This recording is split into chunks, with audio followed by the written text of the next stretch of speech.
And we are live. What's good? Welcome, welcome, welcome. It's your man DL saying I really want to know podcast, man. Happy Monday, everybody. How y'all doing? How y'all doing out there, man? We got a really good show for you. We got a really good show. Uncle Saint be out in these streets, and I'll be meeting some really cool people. I meet some really cool dudes too, but y'all don't want to see me talk to dudes, but I do meet a bunch of beautiful women when I'm out there. And I'm here to tell you, today's guest is absolutely 100% gorgeous, and she's beautiful inside and out. She's such a cool person. I'm so blessed that she's here with us, and it's just amazing. My daughter's texting me, y'all. She was out of school today, so now I gotta tell her when I'm gonna pick her up. She's wondering, where are you, Papa? Like, well, you wanted the day off, so you just do whatever. So she's ready to go. You can tell. 1 second, child, with your bed. 9. So sorry about that, guys. Daddy duties supersedes all other duties. Y'all know what it is. So appreciate y'all coming out. I see we already got an active chat. We got Brother Dino in the building, Brother Smeebles, Brother Vikings in the building. Y'all better be nice to my people, man. If y'all get out of line, I'm gonna come find you. I'm gonna knock some heads around. Y'all know how I can find you. Y'all know I got problems. I got PTSD. I'm gonna mess with you, bro. I'm gonna make it happen. So with all that said, man, let's just go ahead and hit the intro and get started, man.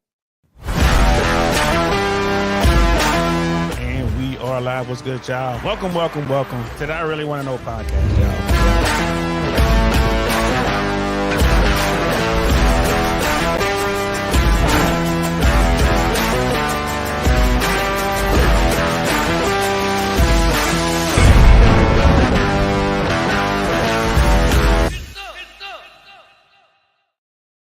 Get some indeed. So without further ado, here she is. Let's bring her right on up, y'all. There she is right now. Beautiful male in the building. Thank you so much for coming through, sis. Thank you so much for having me. First of all, that intro, was not expecting that. That was very, very cool. Hey, thank you very much. Sister Shushu put that together. Brother Vike, it was Brother Grios and Sister Shushu put that together for me. So it makes me feel like I'm a little bit, me trying to step it up a little bit. No, We got an outro. That was definitely, I love that. And at the end of the show, we got an outro too. Ooh, yeah. I'm ready. Yeah, she's ready. So I just wanted to jump on before we get started. I just want to jump on and say, give a shout out to the day ones in the building already. Brother Dino's in the building, like DL. How's that shoulder, brother? 100%, bro. I'm literally at 100%. Now I just got a couple exit pains as normal, but I can pick stuff up and everything. About a week and a half ago, girl, I couldn't move my left arm at all. Like for a week, like 4 or 5 days, I couldn't. Just being old. I think I slept on it funny or something. Just being old. That's what happens. No, listen, that's how I'm feeling lately too. Like just the work lifestyle. My back is killing me. You're way too young. All you need is a, sauna, hot tub, and a massage. You'll be good. I already have crippling arthritis. Is what it feels like. So. Oh my goodness. Well, girl, you better fix that. You know what I mean? And Brother Dino definitely wants to welcome you to the show. I think he must have excited to be here. Yeah. Checking in from over in the UK. That's our brother from over there. Appreciate you, brother. Brother Smeebles checking in all the way from Australia. G'day, mate. G'day. So, and we got Brother Viking Paradigm, Overwatch check-in. I appreciate that, bro. Good to see you, man. Thanks for checking in. We're gonna have look at Vikings laughing like, yeah, just being old. I'm trying to tell y'all, don't do it. Don't get old, y'all. Even the young ones, we feel it too.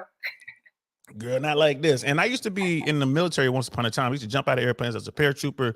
I was in Desert Storm. I did some stuff. I put my body through a lot. So I might look okay on the outside, but it's a beat up car over 300,000. I told you my father was a paratrooper too, right? Yes. Yeah. Your dad did a whole lot more than me though. I don't know if we can even talk about your dad. Like the stuff that he was doing. You probably had red dots coming down on, jumping down on. I don't want to deal with that. Your dad was a real soldier. So let's give you an opportunity to tell everybody who you are, you know what I mean? And before we get started, who you are, what you've been doing, what you're about, and then we'll get into this. Gotcha. Awesome. Well, thank you so much for having me once again. First off, I'll start by saying that I'm terribly sick. I don't usually sound like this, so just bear with me. But yes, like you said, my name is Melody. I usually go by Mel because not everyone can nail Melody. It's usually Melanie, Marissa, Melissa. So I just keep it short and sweet at Mel. I was born in Puerto Rico in a very small town called Manatee. It's more of the countryside, even though still on an island, so still had beautiful views of the beaches. Spent a lot of time outdoors with my family. So born there, lived there till I was about the age of 5, but my parents were both in the US Army. So that required a lot of moving. Usually between every 2 to 3.5 years, I moved to a different country with my entire family. Lived all over South America, Central America, and then I actually ended up graduating high school in Zimbabwe, which is a country in Southern Africa. Um, Loved my lifestyle, got to see a lot, got to experience a lot, got to know a lot of different cultures, made a lot of friends, obviously left a lot of friends as well, which is the kind of downside of it. Um, but it was a great lifestyle. I was very thankful that I got to see a lot of the world and I got to see it with my family at the same time. So fast forward, graduate high school, I decide I want to move to beautiful Florida. It's the closest thing to home. My parents also had a house in a town called Orlando at the time, which is very close to Tampa, which is where I ended up going to university. I went to university at the University of Tampa, spent 3 amazing years there, and decided that I wanted to make Tampa my home. And that is kind of how I ended up here. I don't know if you want to jump in, D, and ask me any questions or. No, that was perfect. I mean, I kind of unpacked a lot there. oh my goodness, girl, you sound like you done did a few of these. Is this your first podcast, or what's going on with that? Well, I mean, the bar is like a podcast. Where are you from? What are you doing? How'd you get here? I feel like that's like my elevator speech. It is. So, and people, I guess they're gonna want to know exactly what you're doing now because, like, you've traveled the world, Right. like from Central South America, Puerto Rico, Zimbabwe. Like, yo, you want to talk about random, like. but and then you went to school and you're putting down roots, I guess, a little bit here in the Tampa area. So I guess people want to know kind of like what you're doing. I know these things because we talk all the time, but we gotta let everybody else know what's going on. Right. So, I mean, what I'm doing now is so drastically different than what I ever thought I was going to do. It's completely different what I went to school for. I went to school for business management and I minored in law, justice, and advocacy. So originally my plan was to become a lawyer. I wanted to be a lawyer so bad, especially a corporate lawyer. I have the work ethic, I have the brains for the business world, and I also have the heart to be in the law field. After my bachelor's, I was completely exhausted. I realized, maybe schooling isn't just for me. I don't want to go to law school. So I took my degree and I started working in the corporate world. So my first corporate job was an HR director for a software development firm. And you were an HR director.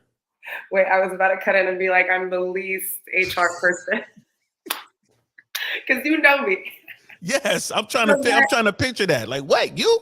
Oh, it pays the bills. So, like, when I was looking at it, what's the kind of job that's going to look good on paper? And at the time, it did. Like, HR director, like everyone kind of has to please you in that industry. They got to keep you happy, and it was just what I was doing at the time. So I was an HR director for a software development firm in St. Pete, which, if you know Florida and Tampa well.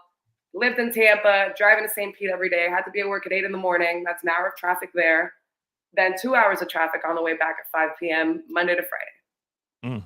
No. Yeah, that's not going to work. It just was not working for me. And I did it. I still did it for 3 years so when I first got introduced to this company was while I was in school, I was an intern, HR intern. My boss loved kind of my work ethic and my heart, and just, if I didn't know something, I was going to figure it out, and it was getting done one way or another. And he told me once I graduated and I started looking at other jobs, whoa, don't want you to leave. What's it going to take to have you work for me full time upon graduation? I was like, well, I have these student loans that I kind of need to pay. He said, bingo, they're paid. Start working for me and they will be taken care of. So that's one of the main factors why I stayed with that company, even though I wasn't passionate about the work and even though it didn't resonate with anything that excites me or anything that like I saw in my future. It was what needed to be done at the time in that economy. I'm just picturing you walking around in your corporate uniform, knowing who you are, coming in like eyes like all glassed over, like, yo, right, it was a night last night, and here I am, 8 a.m. You know what I mean? Sitting there like, could you please give people the don't do drugs speech? Like, okay. Yeah, how dare you? Don't do any drugs without me. Like, if y'all got it, pass it around. Right. And just completely starting people's days off with, this is what you did, this is why you're in the wrong, and this is how you have to fix it. I don't even want to do all that. I'm tired. I just woke up. Like, give me an hour. That is crazy. So were you able to take care of all those student loans or just a chunk of it or? They took care of all of them. So I graduated on that Saturday, May 5th in 2019. By that Monday, I clock in. I get a call from my boss. Congratulations. Thank you so much. Welcome to the company full time. Make sure you give the chief financial officer your loan information. They'll be taken care of by the end of the day. I said, thank you so much. I love it here. And was there like a commitment, like you have to commit so many years? I had to work for a minimum of a year. Which 1 year? 1 year. That was it. 1 year. It was a sweet deal. It was a very cool private company. I love privately owned companies because they are in charge of whatever happens. You know, like it's their rules. So that was the main motivator. Even though I didn't really enjoy what I was doing, it kept me there for, you best believe, that entire year. So did anyone talk to you about this? Like, so while you were in school, was this like your plan, or you just kind of happened into it and just interned for the right company and it just worked out? So funny enough, all right, I'm just going to get very blunt and transparent. First time this company even came into my mind, it was the summer after my freshman year of college. I was dating a guy out here in Tampa, and I came to visit him for the weekend. At the time, I was into smoking weed, still am, but at the time I did not have a medical card. So at the time it was considered like, okay, I'm doing something wrong. My parents are the most like by the book military people, like drugs, no, weed is the devil. Like, so when my mom saw a story of me in Miami holding a joint, that didn't go over very well at all. So it became kind of this environment where like I felt like I was old enough to now make my own decisions. My parents were like doing their little military hovering over me. And essentially we're like, we're going to be drug testing you from now on. And I'm like, absolutely no, you're not. Right. Mom and dad said they're going to be drug testing you. Yes, that in order, because they were paying for my schooling and my education, that I was now going to be subject to drug tests. And that was the way that money was going to be allocated to my schooling if I was marijuana free. No, the devil's lettuce, literally. That just my brother says that all the time. I just that's my focus. And that's brother Tommy. So I was like, you know what, Mom? I'm a grown ass woman. I love you guys. I respect you, but like, I'm making my decisions at this point. I'm not a bum. I go to school. I have great grades. Nothing's distracting from what I'm focused on. So I went on LinkedIn and Indeed, and I was like, well, if the money's the problem, I have to make my own money now.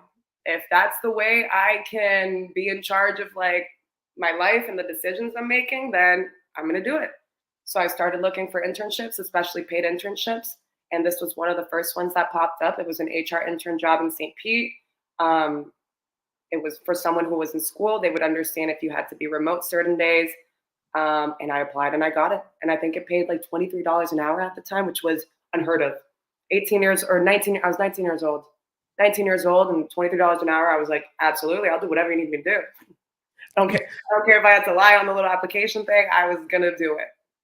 Wow. And that's how I ended up in that field. And then I was doing so good that I went from an intern to a part-time to then once you graduate, I really need you to full-time. I cannot hire anyone else. I was like, okay, here we go. Damn, that's what's up. So it just fell into place for you. An unfortunate scenario had to get really molded into my come up because there was no other way. I mean, that's most people. And honestly, being told I can't do something because someone is paying for something does not sit well with me. So I'm like, well, I'm going to pay for it then. Like, you're like, I got this. Okay, that's what. Hey, shout out to you, girl. That's what's up. Motivated like a big champ. You know what I mean? That's what's up. Like, I will be smoking this weed. I will be paying my rent. I will be going to work. Sorry. And I will be successful. Wow. And I will be successful. Life of Cash stopped in for a hot second. What's good, fam? Life of Cash is out here in Tampa. He's in the Tampa area. So he's got to jump on a call. He stays busy, but he's gonna be team replay. Brother Tommy B in the building, man, straight out checking in from Oakland. You know what I mean? And that's what he was talking about, the devil's lettuce. That's the one who distracted me. Love it. I never heard that before, the devil's lettuce. Oh my God, my brother loves it. That's crazy. And Brother Pitney is in the building. What's good, fam? Please like the video. Please share the video. Clip this up. Send this to your folks. Y'all know we trying to get 2K on the way, y'all. Y'all know we trying to get to 2K. I've slacked off on doing the shorts. I'm gonna get back to the shorts. And people YouTube is pushing the hell out of shorts, so That's what's hurting the growth right now. That's on me, y'all. I just ain't been doing what I'm supposed to do. So I'm gonna get back on that. And it is what it is. Brother Tommy was like, yo, you were balling and still are. So that's how I started, right? Yeah, You were doing your thing. that's how we even got on this path after, like, that's how college ended. Now I'm in the workforce. Now you're in the workforce. So what are you doing in the workforce? So, like I said, hated my life at the HR job, but had to stay there for a little while. Um, then COVID hits, and now, no one can work from the offices. I was sick and tired of my job. So I went back on Indeed. Indeed is great. Didn't find anything that was willing to be remote. So at this point, I decided I don't want to work in an office ever again. The drive kills me. I would like to be working from home. And a lot of my friends were doing it at the time, and I saw the freedom they had. And that's something I've always sought, freedom. I need to wake up and be able to have some control of my day, which is why I'm in the career I am now. Because if I don't, I grow very depressed. The Monday to Friday, 8 to 5, I get home, I'm ready for a nap. No one's trying to make dinner. Don't have time to clean. Like, no, I'm not used to that. So COVID hits, everyone gets sent to work from home. Can't really find a job that interests me. Hate the job I'm in right now. Luckily, my father had a government contracting company he was kind of building up. So he was looking for someone with a degree in business that would be willing to take a bit of a pay cut because it was a startup, but that would be willing to do the groundwork to take this business up. It was my father. I didn't mind if I was taking a pay cut or not at the time. Stimulus checks were coming in because of COVID, so it kind of like helped a little every now and then. So I took a break from being physically in corporate America to now working remote from home and helping a startup build up. So I helped my father start his government contracting company. I was an operations manager for him for a while, was able to recruit people, and then eventually removed myself from that business. That was also way too serious of a job for me. So HR, and then you, damn girl, like your resume was starting to. I mean, what's next? When I applied for the job I'm in now, they were like, "What are you?" They were like, "I think you're overqualified for this." I'm like, "No, but I want to do this, please, like hire me." That's crazy. And so your father went on to be successful, like very successful now, has $1 million contracts. My brother now works for him, and his company kind of took over my role once I stepped off. They're doing really well. Like, I'm very happy for him. And that's always been his dream, to kind of work for himself. And that's where my hustle comes from. Honestly, my father's always been like, I'll do whatever job, I'll do whatever pays the bills, but eventually I'm working for myself. Like, I want to have my own thing. So that's where my hustle comes from. My father, truly, and my mother. Man, respect on my mother's name. That's what I mean. Yeah, they did a good job. So you leave the project management gig, which you were building up this startup and turned it into a multi-million-dollar plus business. Well done, by the way. And I said, I still am not interested in what I'm doing. Like, I still hate it. Like, I love my family, love my father. I was so proud of what he was doing, but it was just like, I don't have the personality to sit on the phone and talk to the government about why they haven't responded to my email from 2 months ago. Because I'm not important. They have a lot more going on. I don't have the patience, the level of diplomacy you have to have when you're speaking to people in those kinds of organizations. It's just too much. I was like, I need something that allows me to be creative. Also, you can't be creative with the government. Don't you dare be creative with the government. Right. You have a stencil you need to follow, and you cannot step out of that stencil. It will not get approved. So I needed something that just allowed me to be creative, allowed me to show my personality, and allowed me to communicate with people openly and freely and without borders to what I can and cannot say. So I went to bartending school during COVID. Bartending school. So now I'm like, okay, my father heard that and was like, what are you doing? He's like, but you're so successful. You have this degree. You have all this experience in the workforce. Why do you want to bartend? I'm like, Dad, I hate what I'm doing. I don't like it. And I'd rather do something that I'm a little too experienced for, but that I'm very, very passionate about, and that is gonna make me feel fulfilled, than sitting in this job that's classified as successful, or what success should look like. And it was a big shock to my parents. And it kind of like, it took a lot for me to be like, well, I'm going to step away from something that's proven to go into the unknown. I didn't know how to bartend. I didn't know the first thing about it. Had never worked in the service industry. I did everything backwards. Worked in corporate America first, never had a serving job. never had a bartending job. Like I lived overseas. You don't really just like walk into IHOP and get a bartending job overseas, especially as a kid of a diplomat who's working for an American embassy in a kind of like classified role. You don't just walk into their fast food chains and get a job in the service industry. So I in a way, like, you know, people are like, oh, well, you're lucky. You didn't get to do that. No, I always wanted to be a server at a little diner. That's what I saw on TV. The girls my age were doing. I wanted to do that. And I never got the opportunity to cover it. Wow. Wow. I mean, I'm just trying to piece this together. I'm like, damn, girl. All right. So you're young, you're doing My your father, thing. you're like, I'm so confused. You're like, I don't know what you're doing.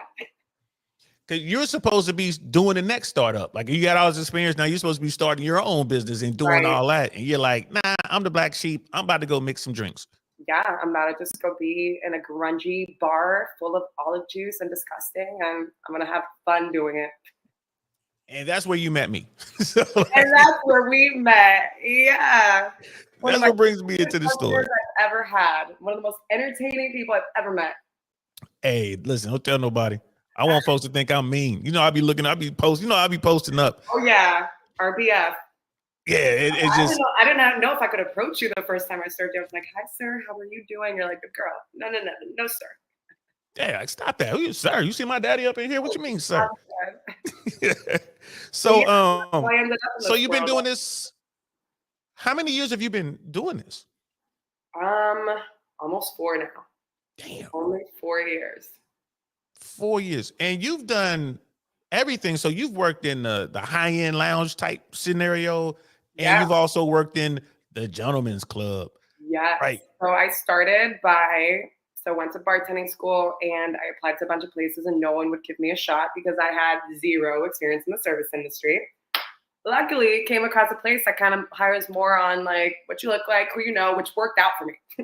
Particularly, I hate that, but in that era and point of my life, I needed that. So I had a colleague or a really good friend of mine who worked there, and she was like, just walk in, make sure you curl your hair, make sure you do your makeup, and just sit down and have brunch at the bar. I'll introduce you. So I ended up getting hired at this fine dining steakhouse in Hyde Park in Tampa, Florida.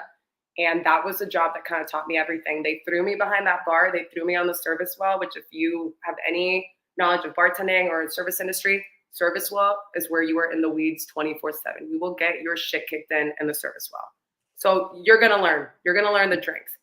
I just happen to be someone who's good with like numbers, my memory's spot on, and I learn by doing. Once I'm doing it, it sticks. So I was able to learn really fast there. So worked in fine dining, left that to work at a mom and pop Italian restaurant, which I also adored. Even though it was less money, I still had so much fun doing what I was doing because it was just the purpose of what I was doing, the people I was meeting and the people I was surrounded by.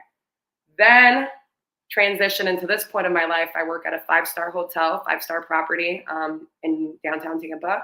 I am a bartender in their nightclub, and I also work at a gentleman's club in South Tampa as well. So those are my two kind of gigs right now, and I work 3 days each at each, sometimes less at the gentleman's club depending on scheduling, but I love it.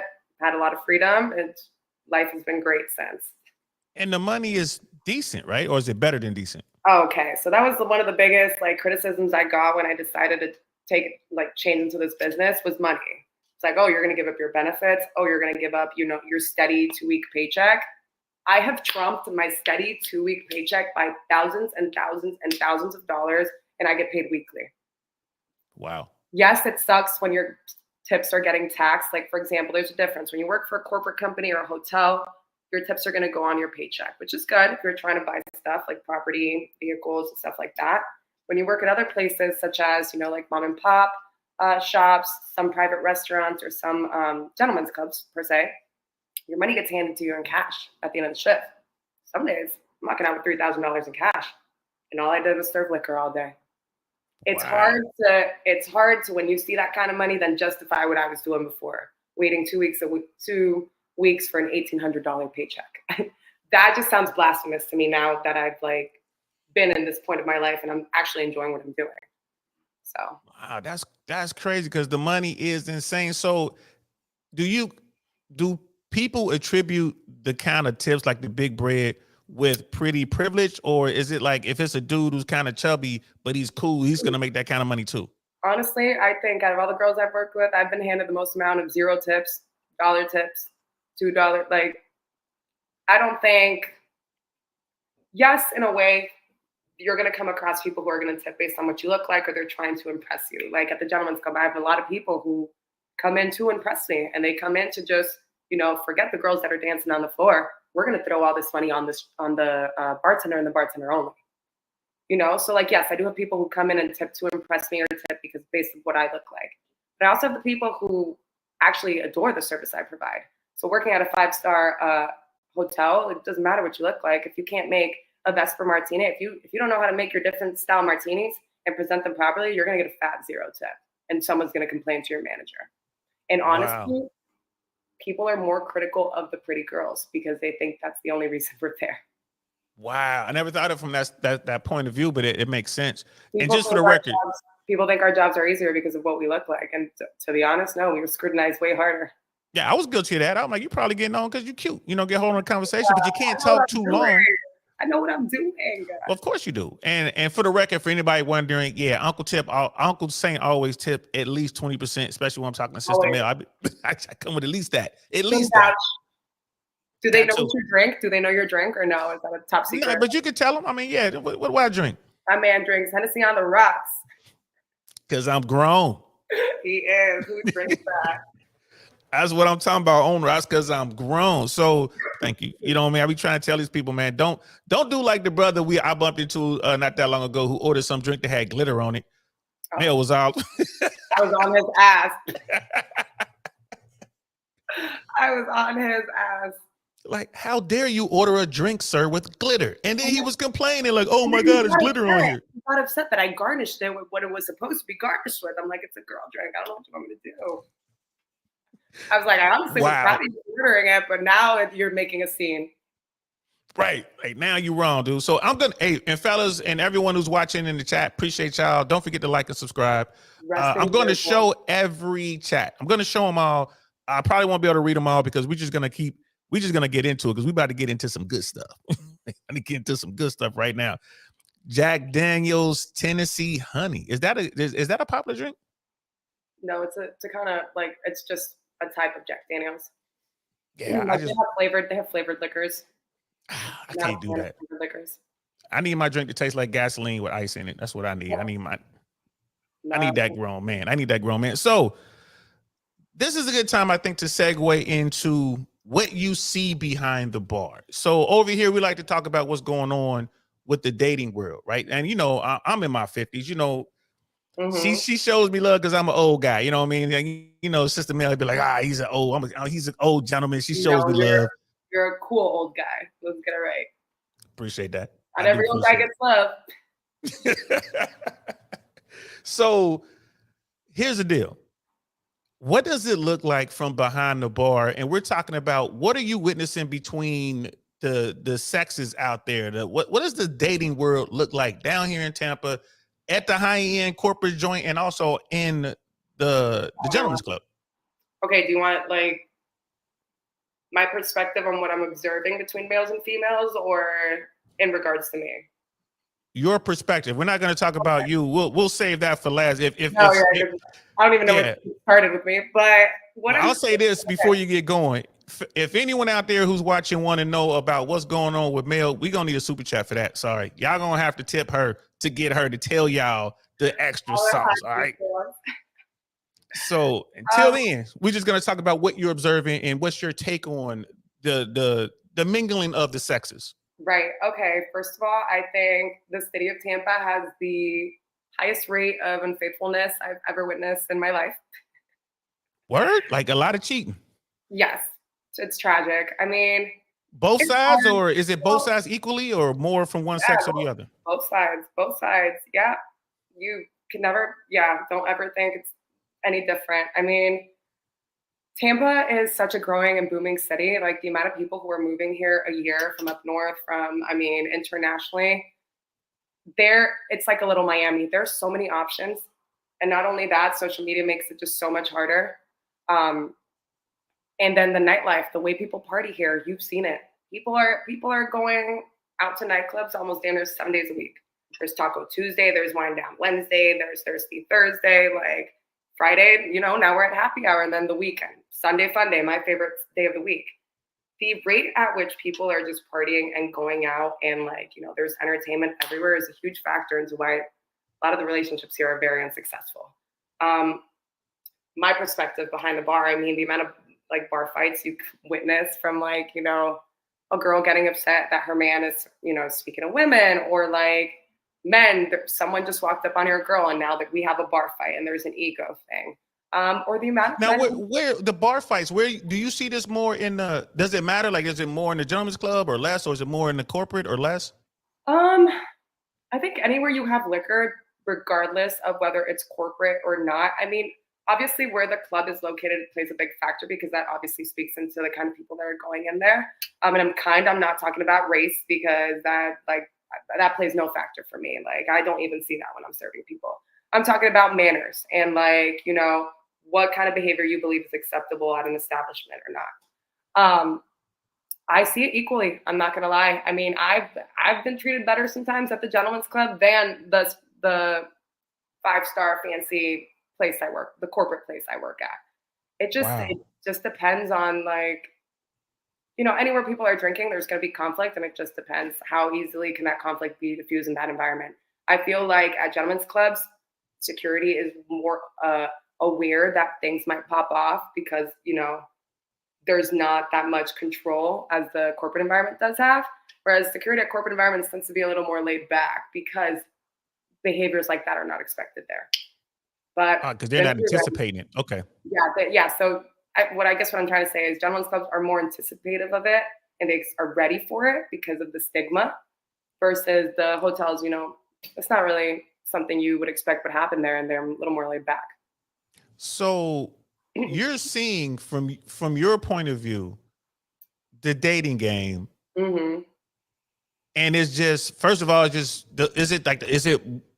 say 80% hookup culture? Or would you say, is it casual, or would you say it's kind of people out there being meaningfully trying to find somebody? I think this is also such a swinger city. It's very casual.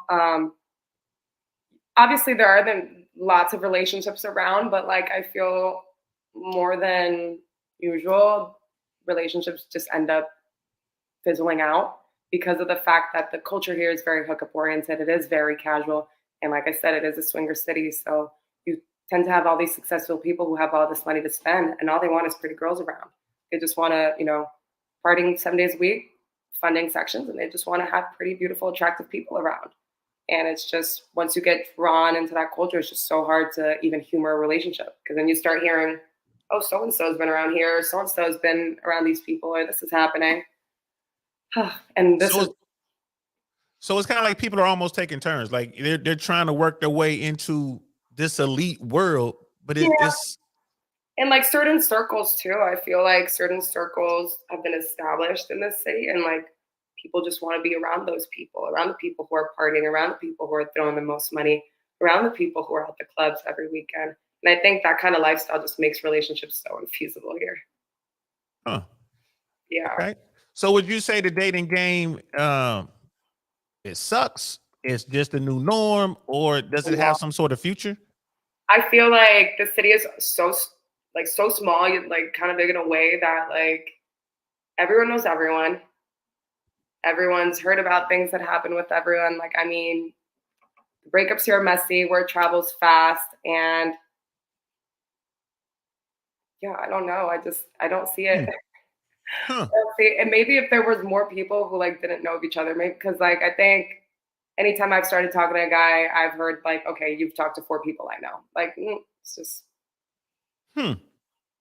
So, okay, well, let me ask you this, because I in the red pill space. We talked a little bit about this offline. I was trying to tell you what the red pill space is, which is basically, it's kind of like I hesitate to call it a movement, but it's basically guys sharing their stories and sharing input on how to go out and maybe womanize, or, how to be successful in kind of dating or hooking up or whatever it is you're trying to be successful in.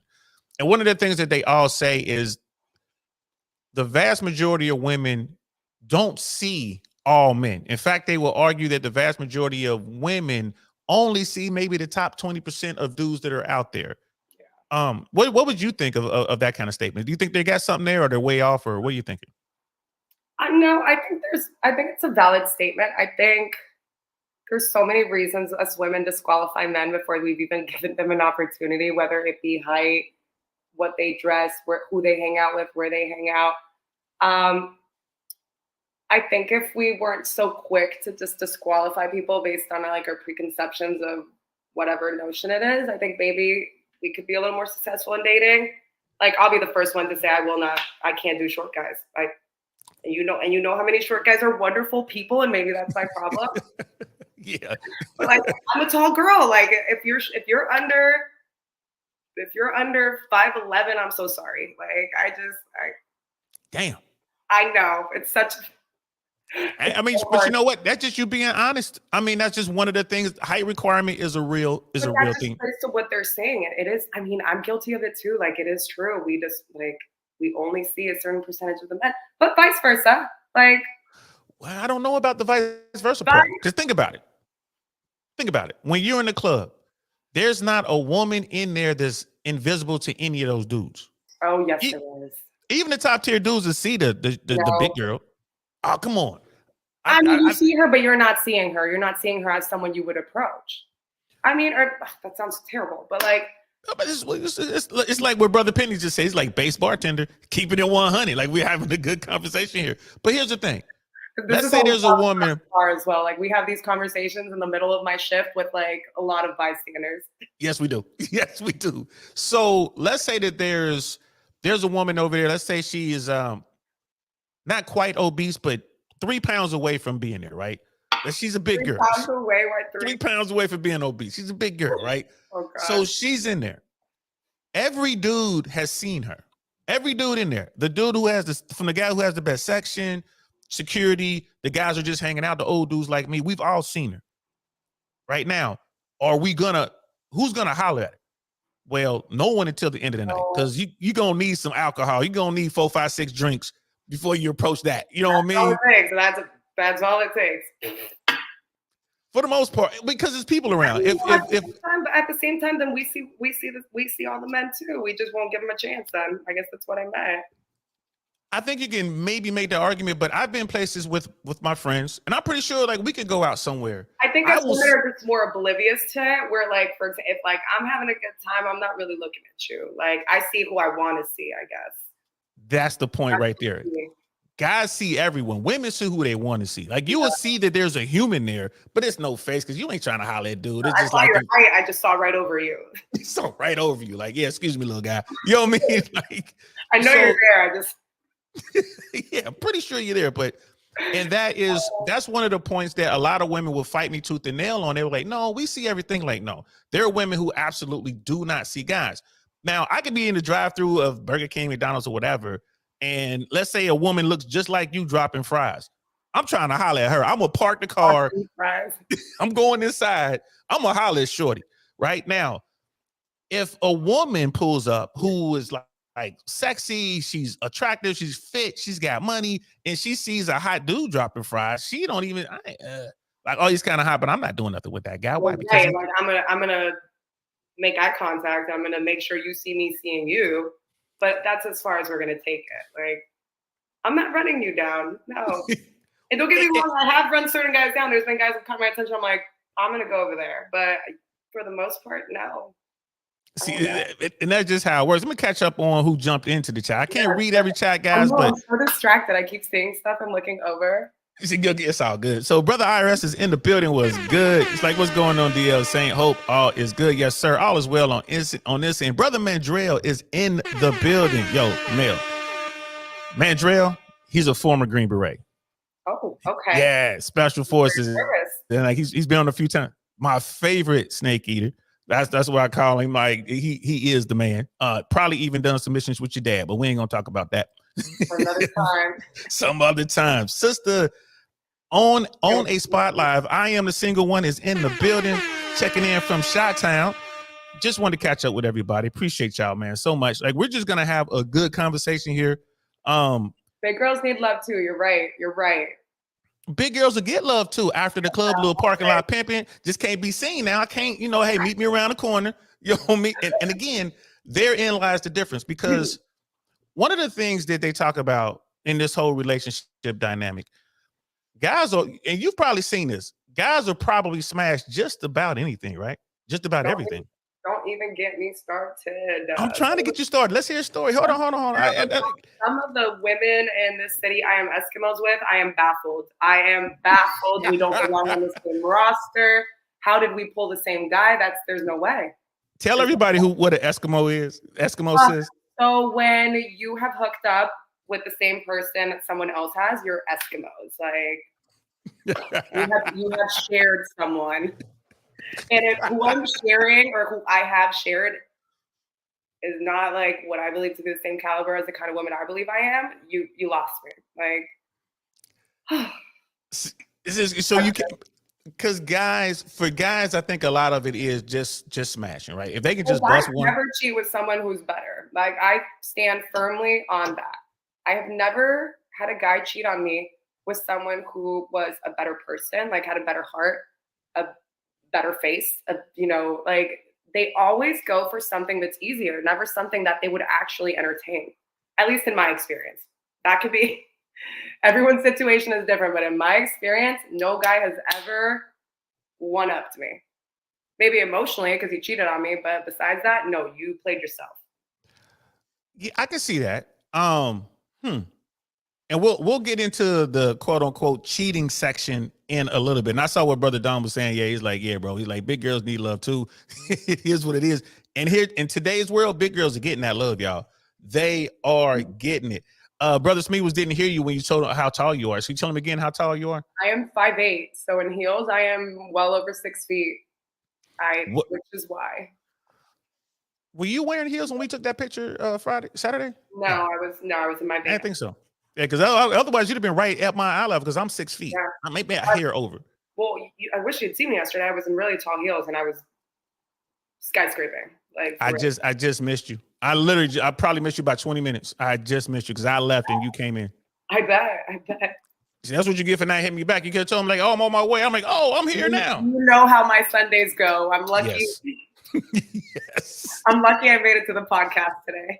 Exactly. And me too. I'm like, ooh, it's going to be a rough one. As we coming off a Sunday, you started the day you was posting somewhere. I'm like, damn, girl, it's 11 o'clock. You already in it. I'm dead. So Miss AKA Lady's in the building. What's good, sis? She's in Central Florida as well. She'll actually be here on the 22nd for our show. These comments are sending me. like it is what it is. And real quick, Brother Lou is in the building. What's good, bro?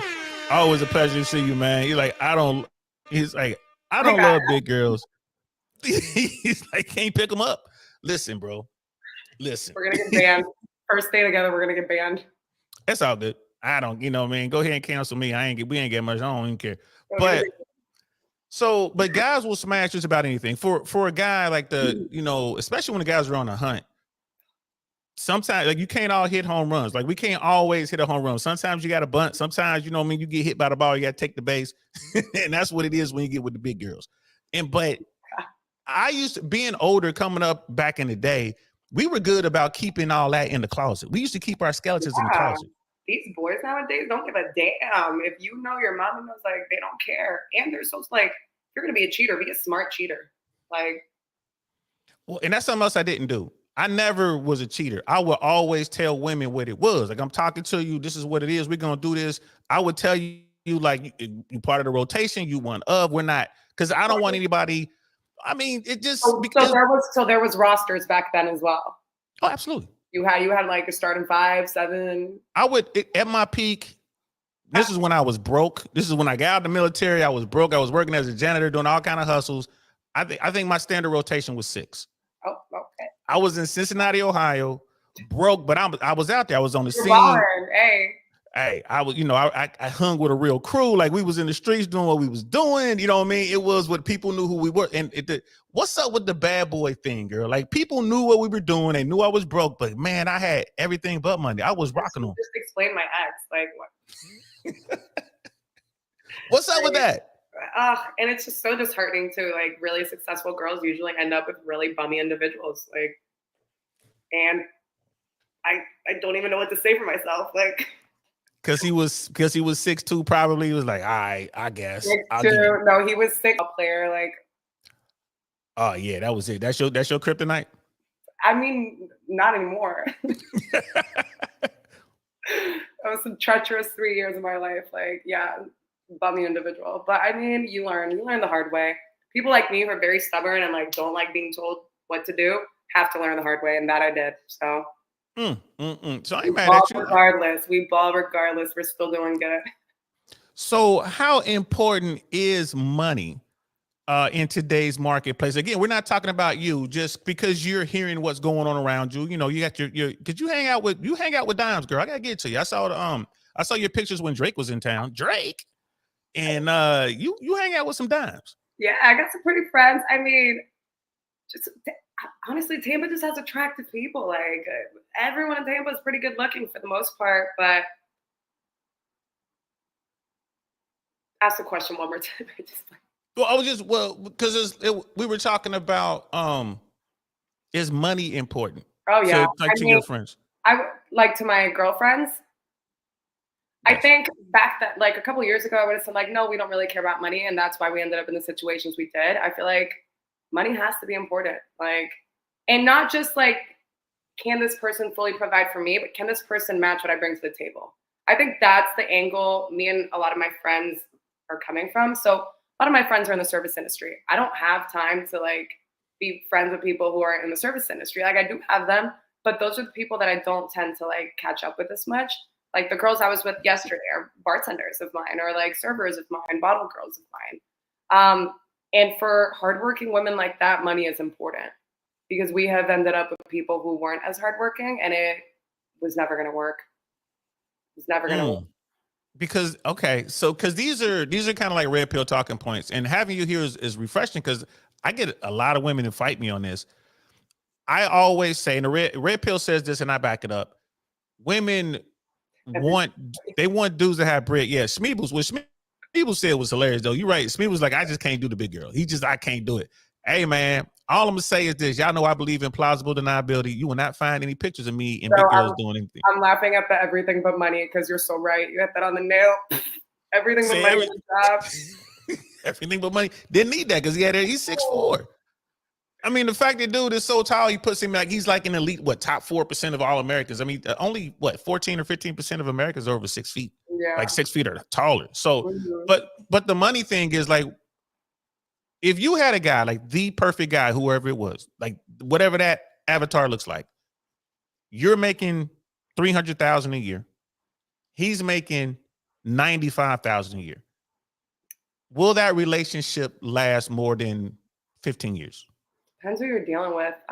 Like I personally wouldn't have a problem with my significant other making less than what I make. That's like honestly, that's been the case in my past relationships. And even stuff that I've done that like people I've spoken to in the past year, that's been a thing. Like I have not really been interested in anyone that's making an exorbitant amount more money than me. So personally, it's not a problem, but for a lot of people, that is like an ego thing because they want to be supported. They want someone who can be like the full provider. But for me, I think it's as long as you can take care of yourself. Can you stand on your own 2 feet? Do you need me to help you stand on your own 2 feet? That's a nick for me. Okay. That's a nick for me. I need you to be okay if I'm out the picture too. If you being okay relies on me being in the picture solely and like assisting you with what you need to figure out or what you need financially, it's not going to work. I don't want that. Okay. Okay. That's just like me and the girls I'm around. Because like for a lot of women, they need their man to make more than they're making. It's a non-negotiable. And pop off, sis, that's your reality. Like, and that's the standard you have set for yourself. I also don't see anything wrong with that. But I do believe that you need to be able to stand on your own 2 feet. I miss like the old days when like, the stay-at-home wife shit. Like I've never wanted that for me. I would be bored if I was a stay-at-home wife. Like just have to do not something. Even down the road, you wouldn't be looking for that. I feel like I would always be doing something. Like after bartending, which mind you, I plan to retire from this by like the age of 30 because my body, like I said, my back, my neck, my shoulders cannot take it anymore.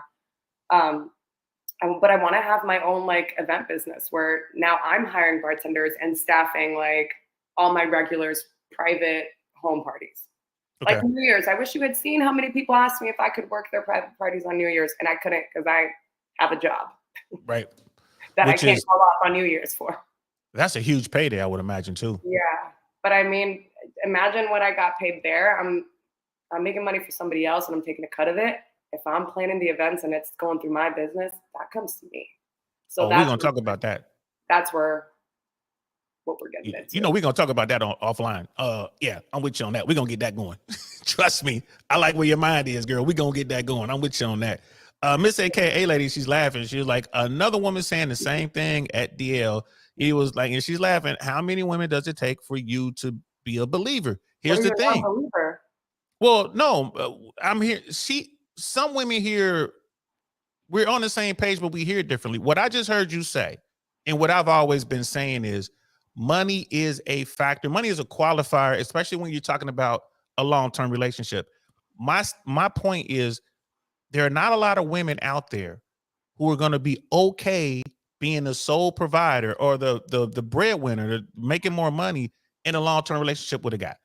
And the question I was going to ask you, because you love to travel, and the question I was going to ask you is, okay, your husband can stand on his feet, kind of like a newborn giraffe or something. His legs are wobbling, but because he can't afford to go to Fuji, to Fiji, he can't afford to go to Bora Bora. He can't afford to go to Tulum. Go to Fiji.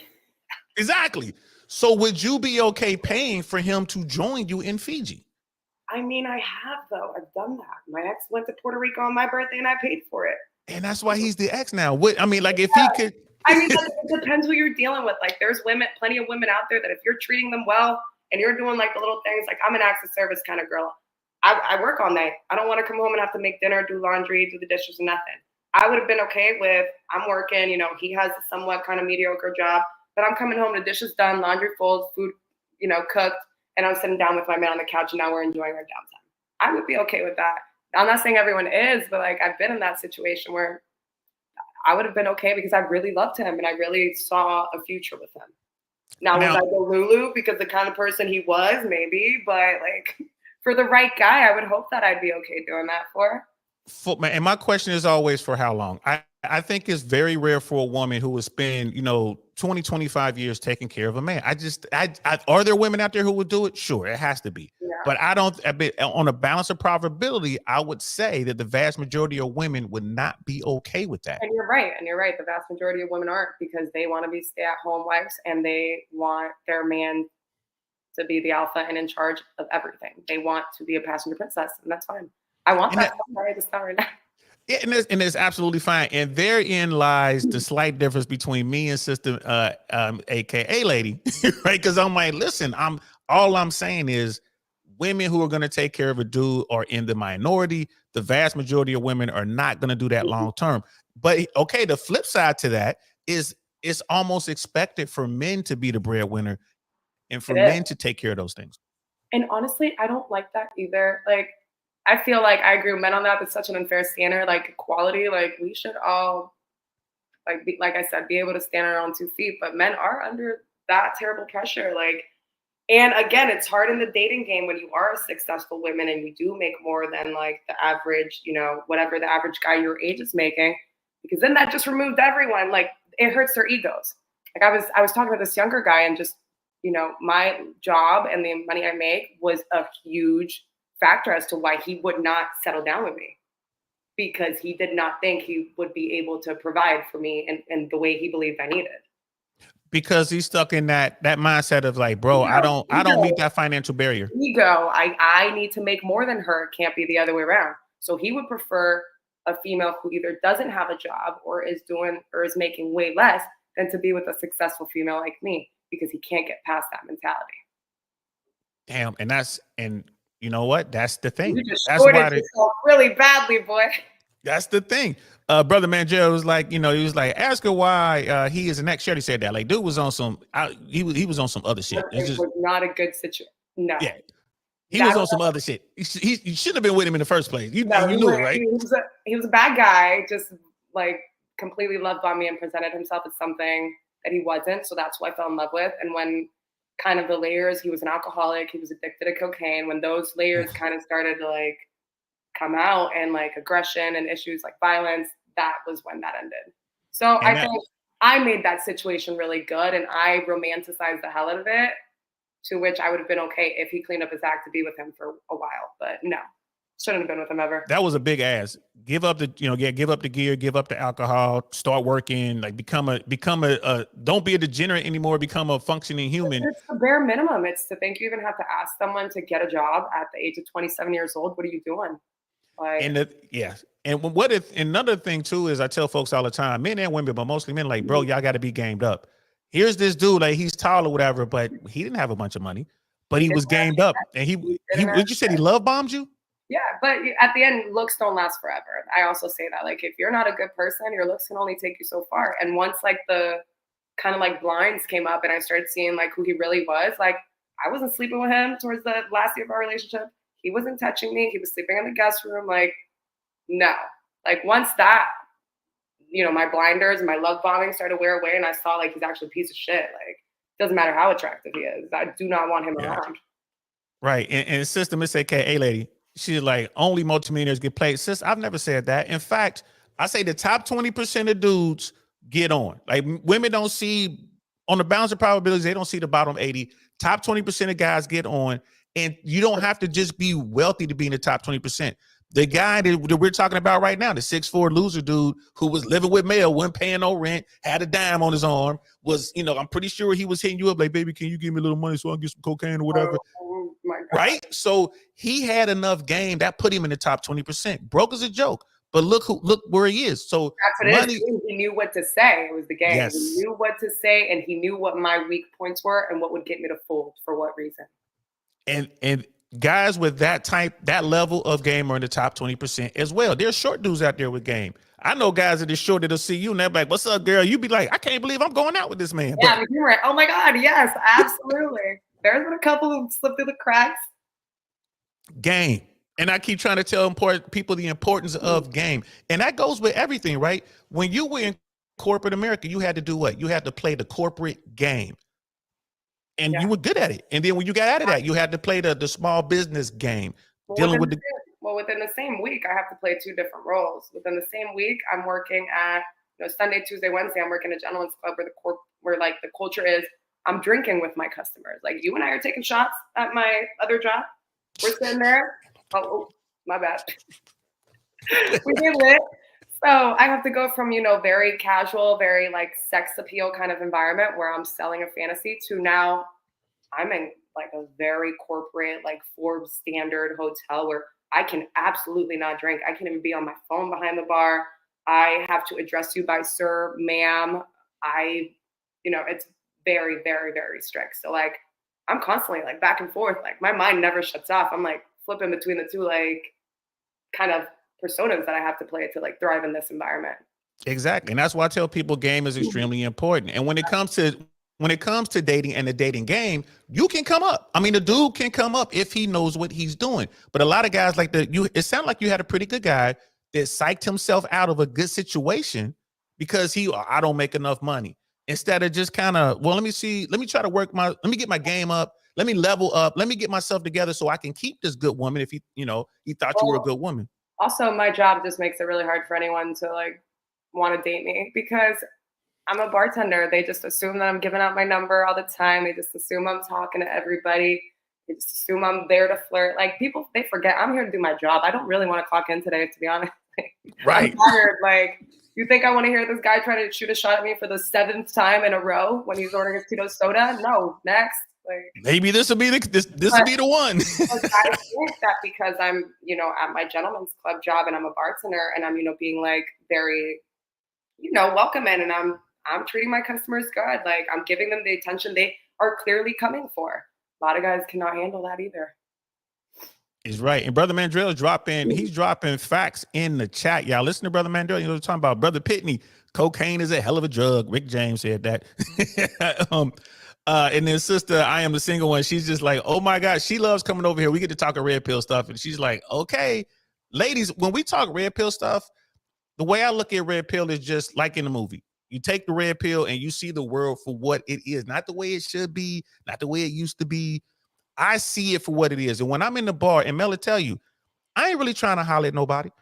I'm in there watching, doing my thing, and I'm there promoting my shows, and I'm like, I'm not.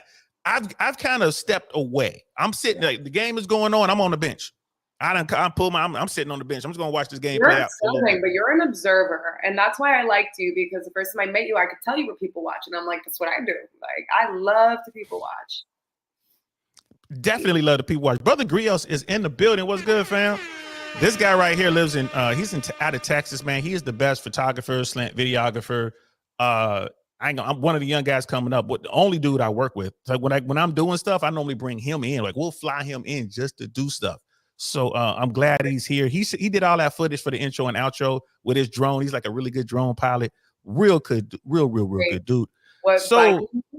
What Vikings said just snatched my attention, because it's so important and goes to tell why certain men are also not successful in relationships. So when we were talking earlier about the man who's thrown the most amount of money on me, or as a tip, was a couple Mondays ago. It was a Monday too.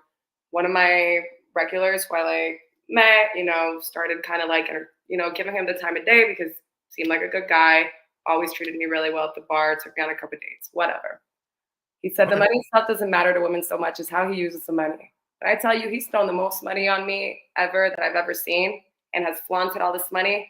But also, this is a guy who goes to nightclubs 7 days a week and is spending $20,000 in a club 7 days a week. Doing it, making a scene. And okay, we get it. You have all this money. But that to me is unattractive because of what he said. It's not how much money you have. It's what are you doing with it? You are a 40-something-year-old man spending $100,000 in a 7-day week on vendors every day for you and all your friends. What kind of lifestyle is that, and how is that sustainable? Right. In other words, that dude, if he were to get you to marry him, is he going to stop doing that? That's what I'm saying. But I would never even entertain the thought of marrying a man who that's all he does in a 7-day work week. Damn. And that's dudes leaving with their wallet down. You're never I guess success is measured differently for dudes like that. Because I tell dudes all the time, like, what's your mission? When guys come to me, I do. Oh, go ahead. What's his target audience, do you think? Oh, young girls. You have to think young girls, young impressionable girls. Yeah. Who are swooned by the thought that he even has $20,000 to throw in a nightclub on a Monday. Well, we have the different mindsets. Your audience is very different than who I would take seriously, Huh. Well, I just thought that was very interesting. Sorry to cut off whatever. No, it's fine. This is the kind of stuff that we want to talk about, because your perspective is needed, especially in this red pill community, because these guys just say a lot of things. Now, here's a very attractive one. We always get, beautiful women to come on here and we talk about different perspectives, but your perspective, what you see day in and day out, I think dudes need to hear this. So in the strip club, right, in the gentleman's club, how many dudes do you see fall in love with these girls? And how many heartbreaks and just absolute train wrecks have you seen up in there? I mean, a lot. I just don't understand. Like, if you're coming in an establishment and you're coming to feel the business, right? You have to at some point be able to understand that we're doing this because this is our job. Not gonna lie, a lot of us enjoy it, and we find, we love humoring our guests and we love making connections and meeting new people. But once I clock out, I don't want you texting me at 4 a.m. If I did in that chance provide my number. So don't get me wrong, I'll provide my number to good regulars because they book tables through us. They'll let us know I'm coming in with 5 people, and we'll reserve seats at the bar. We'll put a nice little setup, or we'll have a card ready for whatever the occasion is. Or my customers like to know when I'm working, so I will put that information out on my socials. But once I'm off the clock, I don't really want to carry on my past 8 hours, if that makes sense. At some point, I need to shut down too. And I think people just forget that and then get really hurt and upset when on my day off, I'm not giving him the same level of attention as I gave them on my job. And I've had instances where I've gotten really nasty messages good luck with your bartending job, you bitch. Can't believe you swooned me and I spent all that money on you. Can't believe you won't even give me the time of day. I'm like, it's my job. I was supposed to do that. I did my job. So yeah, a lot of people get heartbroken in this industry because they think it's it is genuine though. I hate not saying that, but they think it's going to lead somewhere and they forget that no, we have to be here. I tell dudes all the time, you know, it's been my experience, and I think it still holds true to today, but technology's changed. But back in the day, I would gauge how good a guy is with his ability to get women by the type of women he can get. All right, Yep. you in the club, you hound at the girls who are hanging out. All right, if you a real player, get the waitress's number, get the bartender's number, get Right. the stripper's number, because Yeah. that was virtually get the stripper's real name. That was like virtually impossible back in the day. Here in Tampa, it's a little different because they have so many clubs. Yeah. And now we have social media. Like I don't even ask for phone numbers anymore. Like it's always Instagram. Like how we've known each other a long time, and we just exchanged numbers, and it was always Instagram. Tampa's a networking city too. Like everyone's trying to like get to know everyone, introduce people, put people on. Like we share information like it's truly our job. Yeah, and so I tell dudes all the time, like if you know, and it's another thing I tell them too, like like a real player, a true player can say no to sex. Like if a beautiful woman walks up to me, I can say no to that. I could walk away from a situation where most of these dudes today can't. They're so damn thirsty. How making up a number? Just make. I'm not gonna hold you to it, but what percentage of dudes out there today would you say are like completely thirsty? Like, damn, that's a weirdo thirsty. Like 75, 80%. Like 80%? 75. Oh my God. Some of this shit I've heard, been offered, or been asked, I'm like, Jesus Christ. Like that is insane. So would you say that dating is hard for men? Is it easy for men? What's your take on that? I think it's pretty, I mean, I don't know. It depends what you're looking for. Again, I think men have it easier than women for sure. Like, oh, this is where we disagree. yeah, You got to get some pushback, girl. Oh, I think men definitely have it easier from women. There's so many more female prospects, like serious prospects than there are men. I'm sorry, but like in a year, I've humored maybe 2 people. There's no way. Like Tampa's huge. And only 2 people have even like caught my eye and they didn't even make the cut. Like, so, but the thing is, taking in consideration that most women don't see the vast majority of men, right? And like you said, there's a lot of Eskimo sisters out there because they're going after the same type dudes. oh God. Yeah, because there's not that many dudes. That's why there's so many Eskimos. So top 20 guys are getting on. It's easy for them to get on. What about the bottom 80, which is the vast majority of men? The bottom 80 guys, I mean, they can't even get an Instagram. They can't. I mean, yeah, when you put it that way. I mean, but no, you can. It's just like you said, But I mean, who are the bottom 80 focused on? The top 20% of women, probably. the bottom 80 is trying to get any woman. So there's a huge disparity out there. So let's say, like, we talk about the dating scale, 1 to 10, right? Everyone's like 1 to 10 or whatever. The fives who are men are looking at the fives across the aisle who are women. And the fives ain't looking at your back. The fives are looking up. They're all the 1s through 10s are all looking up to the top 20% of dudes, the 8, 9s, and 10s. And the dudes are just like, we just trying to get on with something. So he's trying to get on with a 3. That's how the big girls are getting all the play. I mean, but then there's the guys who like, because the problem with women is like you're looking up and that guy's looking up and all the way down. Like he's scanning up and like. Hey, you sound like a red pill coach, because that guy doesn't have any restrictions. He's hollering at whatever is out there. Doctors Without Borders for the top guy. Exactly. So there's a huge disparity. So and like you said, like when you really think about it, not just most women want the same prototype, same avatar in the guy. So he gets the pick of the litter. But what about the bottom 80 guys? We call them the invisible men. Right. The invisible men are they're like, what do? We can't seem to get on. And so I would argue that those guys, you characterize the nice guys. Yeah.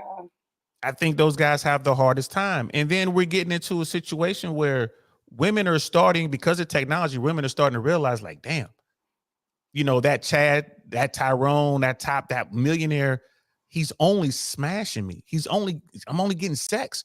He's never going to wife me up. So then they start looking down, and there's going to be a little bit of animosity there, right? They're going to be a little upset, like, I guess I got to settle. So you got that girl who's a 5, right? And she's looking across at a 5, and she's like, I'm settling for this guy. And she has attitude, when in fact, that's who you're supposed to be with. Matched up correctly, baby girl. It's tough. I don't know. I feel like no matter where you are on the fucking scale thing, like this is a short end of the stick. Oh, Like yeah, it's hard as hell.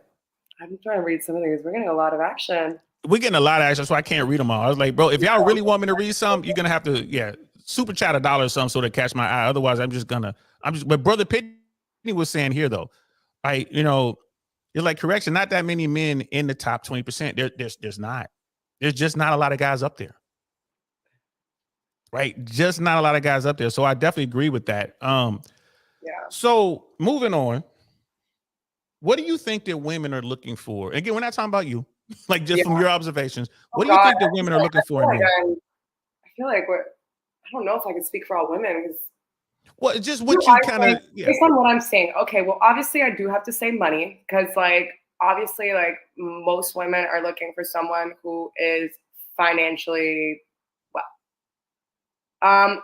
They're also looking for looks. I'm sorry, nobody wants an ugly baby daddy. No one wants an ugly husband. Like you have to take pictures with this person for the rest of your life. So looks do play a part. Also, nowadays, women really care whether their man gets along with the people that they spend most of their time with.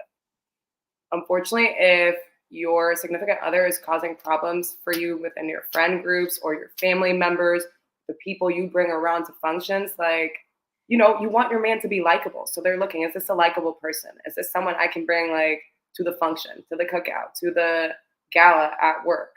So like, are they liked? How are they viewed by the general public? So I've said, so their image, looks, money, and then obviously what kind of person are you? Like, are you genuinely a good person? But that's where love bombing and like all that shit really fucks that side of it up. Yeah, that's where the game comes into play. I'm about to cuss on here. I don't even know. Yeah, we good to go, girl. We good to go.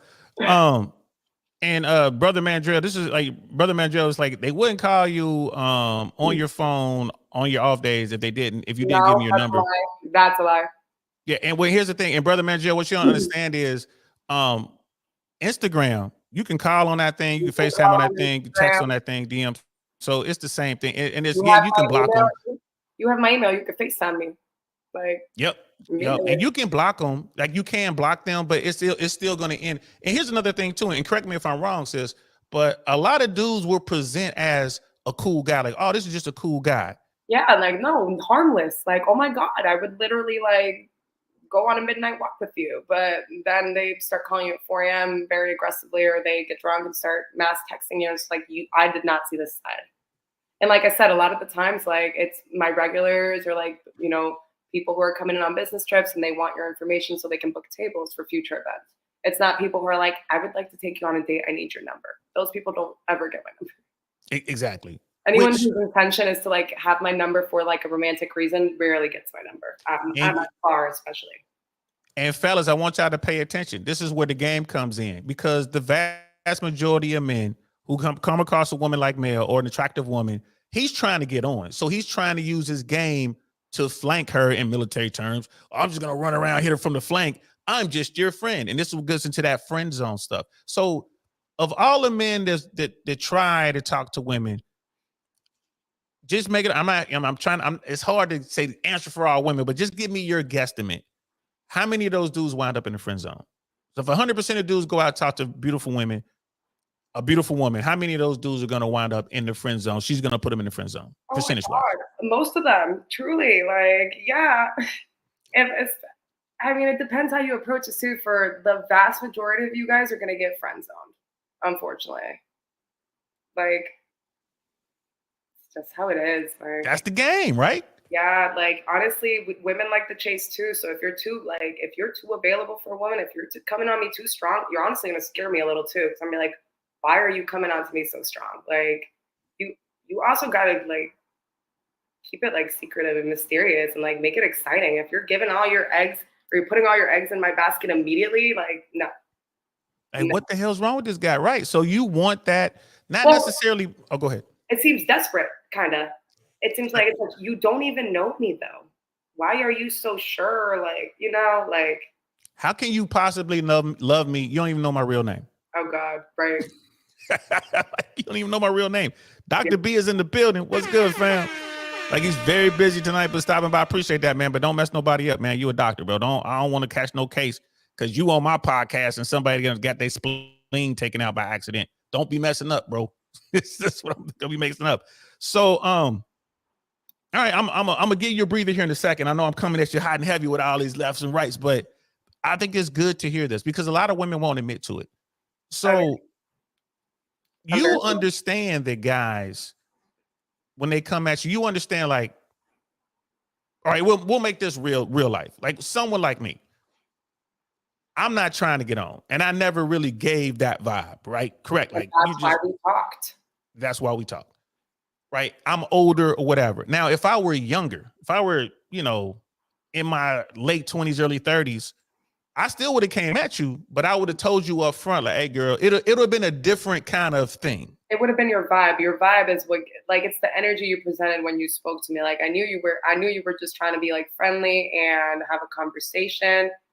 Guys who are looking for more come way harder than you did. And like, usually their body language is a lot more intimate and like they're leaning over your bar trying to get in your face. And like, you were calm, cool and collected, sitting back, just wanting a little drink. And that opened room for more of a conversation with me than the guy who's in my face screaming about wanting to take me on a date and tell me I'm the most beautiful girl he's ever seen and he loves me. And sir, soda, what? Like, come on.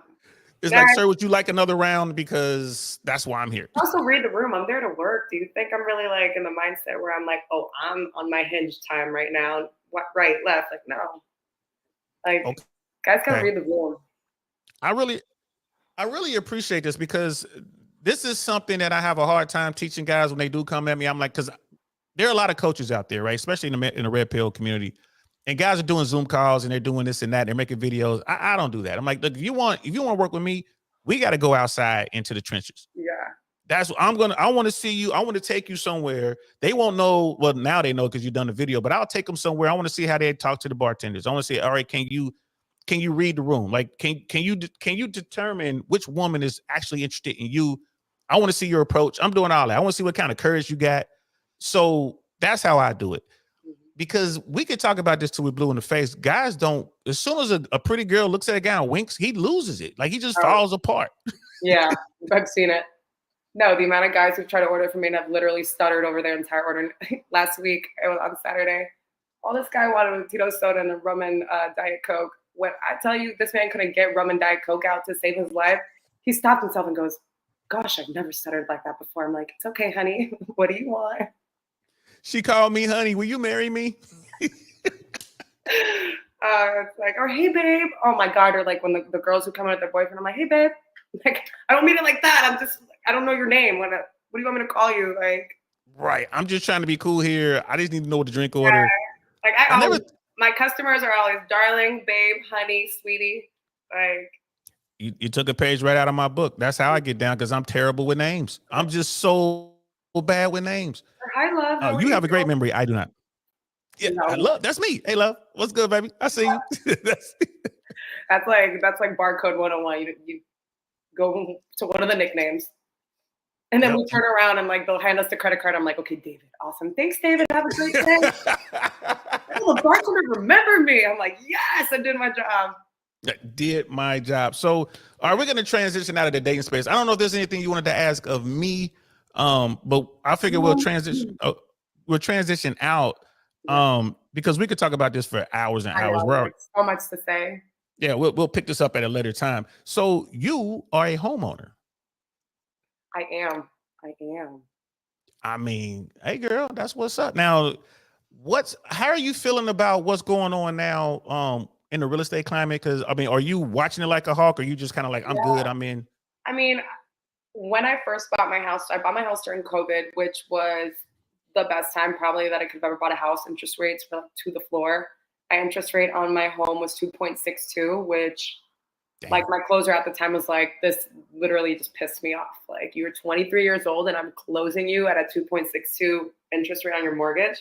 And you jumped in before the Tampa prices went up. Yes. So a year after I bought my house had doubled in value. And I almost damn near sold it. My dad was like, sit down. Don't do that. You're being very like, Well, hold on, girl. I might have to change my whole perspective on how I see you now. Hold on. Holla, holla, holla, holla, holla, holla, holla, holla. I might have to try to get in the guest room or something, girl. What you mean Right. you get? Why do you think my ex was here for so long? He refused to break up with me. I'm like, bro, you are done. Gotta go. So you're really not worried at all what the market does. Like if it corrects, you don't care. Like because you're just in at the perfect time. Yeah, I'm like, I don't see interest rates getting to what I had it at for a really long time. I mean, it kind of hurts my ego sometimes when I like check on like, the Credit Karma value tracker on my home thing because it just went up so fast from my first home ever. I don't know what is normal and like the housing trends. Like when my parents were buying houses, the market crashed. So like I got in and then my house immediately doubled a year after. So like I'm feeling great. I'm on top of the world. Like, wow, I did the best investment ever. So like anytime I look, I do get discouraged when it's like, oh, value went down by like 20,000. I'm like, oh shit. Like I'm not where it was a year ago, but it's gonna go up and down and I just have to sit on it and chill. And I'm just glad I got in when I did. I mean, to get the kind of gains that you have made in the first year normally takes 25 to 30 years. That's you want to ask what the norm is. That's what the norm is. 30-year fixed, like you just go all the way out, you know what I mean?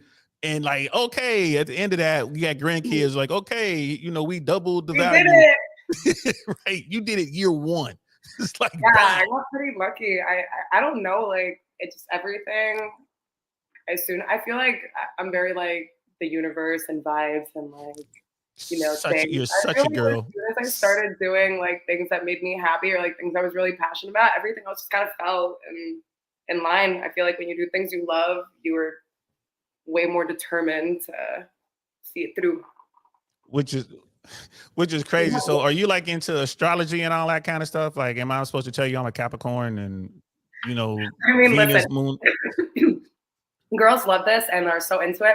I only know about my sign. Like I'm a Scorpio, so I know like my like good traits, my downfalls, and I started looking into it because my mom's a Scorpio too. And we have the most combative relationship of all time. That's my best friend. That's my dog. Love her, biggest supporter. But oh my God, is that woman stubborn?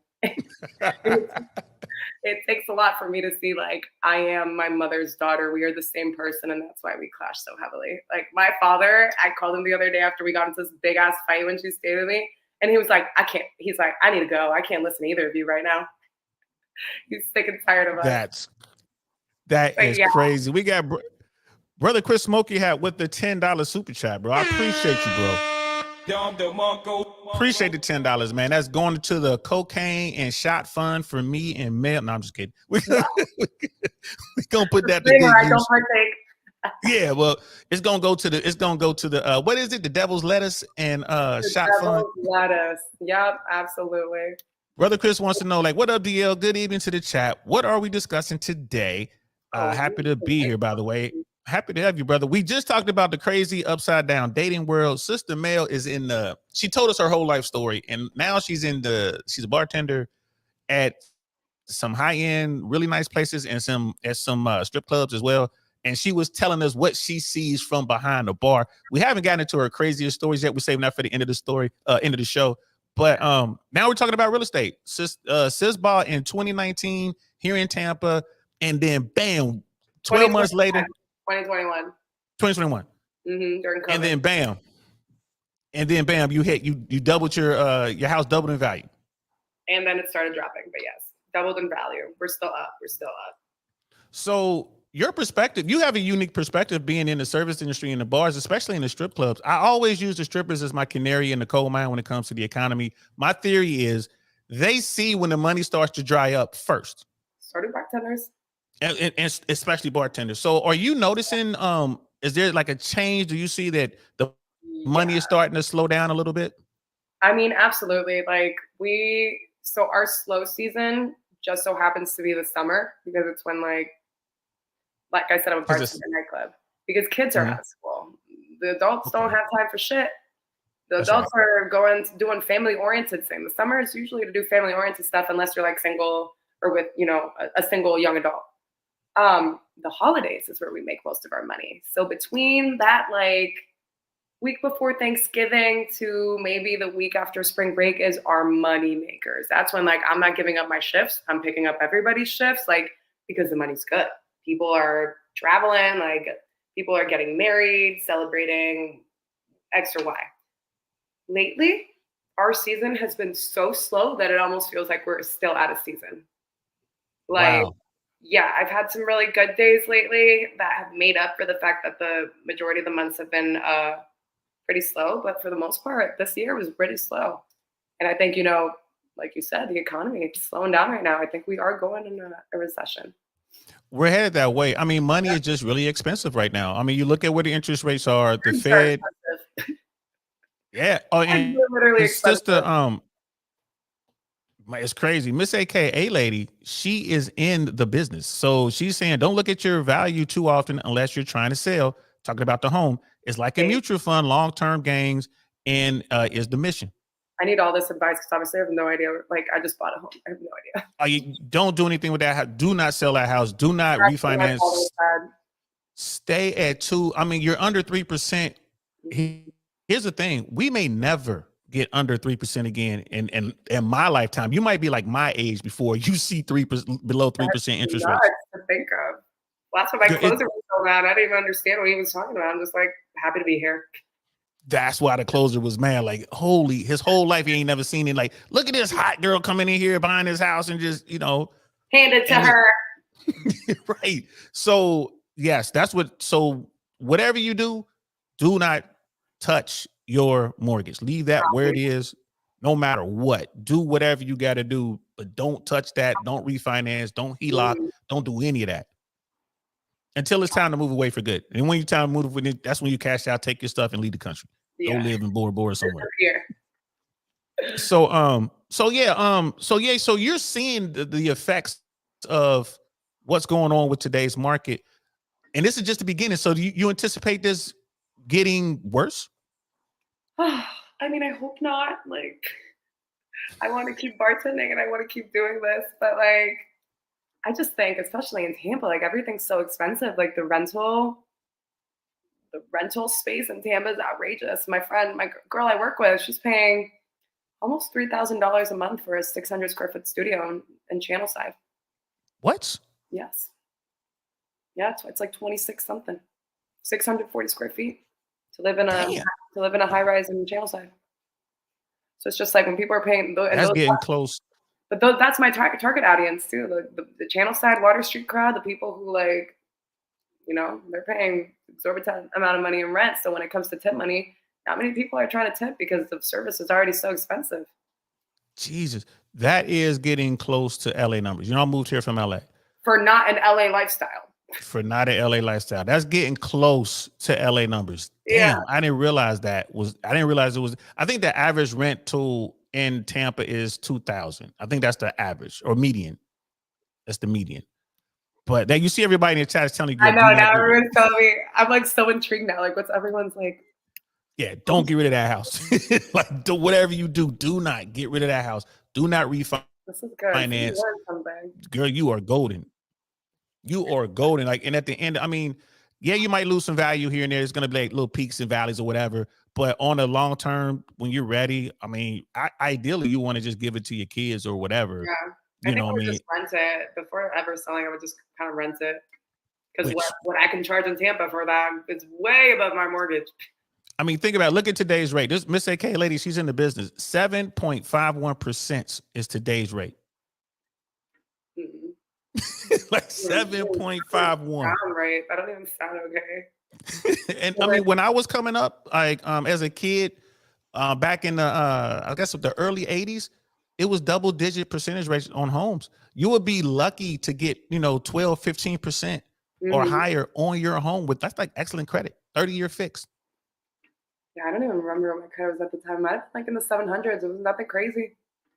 Like nothing crazy. Like it was crazy. So, that's cool. So, I know you love to travel. We're getting to the end. We're gonna wrap this up here pretty quick. But I know you love to travel. I do. I'm traveling this week again. And you just got back, girl. Like what I mean? It's like, well, that's what I love about this lifestyle. It's just the freedom. Like I work nights. I work weekends, so most of my traveling is done between the days of Sunday through Thursday, essentially. Because I mean, one of my jobs is way more flexible than the other. The corporate hotel job, like got to put in PTO. Like there's not that many bartenders. If I are not at work, there's not really someone who could easily replace me. Whereas the gentleman's club, we have a fleet of girls who like, you could just give up your shift. Someone picks it up and you're good as long as someone shows up to work your shift. So I work at the hotel Thursday, Friday, Saturdays usually. And then Sunday, Tuesday, Wednesday is the other place. So usually I have only 1 or 2 days off, but I try to take time from the other place so I can still travel and enjoy my life because traveling is so big to me. It's been like my parents were in the military. I moved every 2 to 3 years. I get really depressed if I'm sitting somewhere for too long. So you got that bug. I ain't mad at you. Yeah, I got to be on the move. I just was in Mexico, had like best time of my life and all inclusive with my pregnant girlfriend. So I had a babysitter too. Like it was great. And now I'm going to New Orleans. I've never been to New Orleans. I don't know what to expect, but I'm excited. That's right. We talked about that, girl. Keep your eyes open when you're down there. New Orleans is cool. Not my favorite city.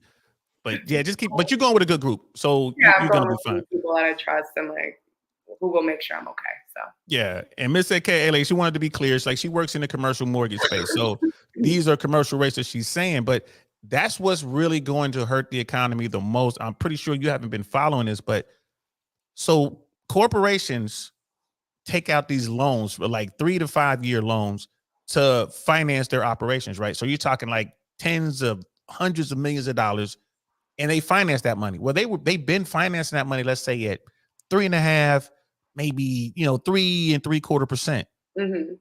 Well, every 3, 4, 5, 7 years, whatever, they have to roll those, either have to pay the balance of the loan or roll it over. So they've been getting these low interest rates, right? So now we're getting into the high interest rates. So these companies, think about it. You have $100 million loan for your corporation, and next year you're looking at having to refinance that. You're going from maybe 3.75% to 7.51%. Oh, we're not doing all that. No. Right? I'm staying in last year. I don't know about y'all. Like that'll break the company. And that is what's hovering over. Right. Yeah, that's what people are so worried about right now. And it's so now you have these corporations walking away from these skyscrapers like in LA, New York, San Francisco. It's just now beginning. When you blame them, like Jesus. No, but they made a bad bet. So now they're gonna be like, oh, we need there. That's the pressure that the Wall Street is putting on the Fed Reserve, like the feds, like the government. Like y'all need to lower interest rates so we don't go out of business, or y'all gonna have to bail us out if you want us to have to fire all these people. People feel more comfortable spending money. Like it's like we're preparing for doomsday right now. Fuck. So whatever you do, hold on to your house. Don't lose that interest rate. No, I'm not going anywhere.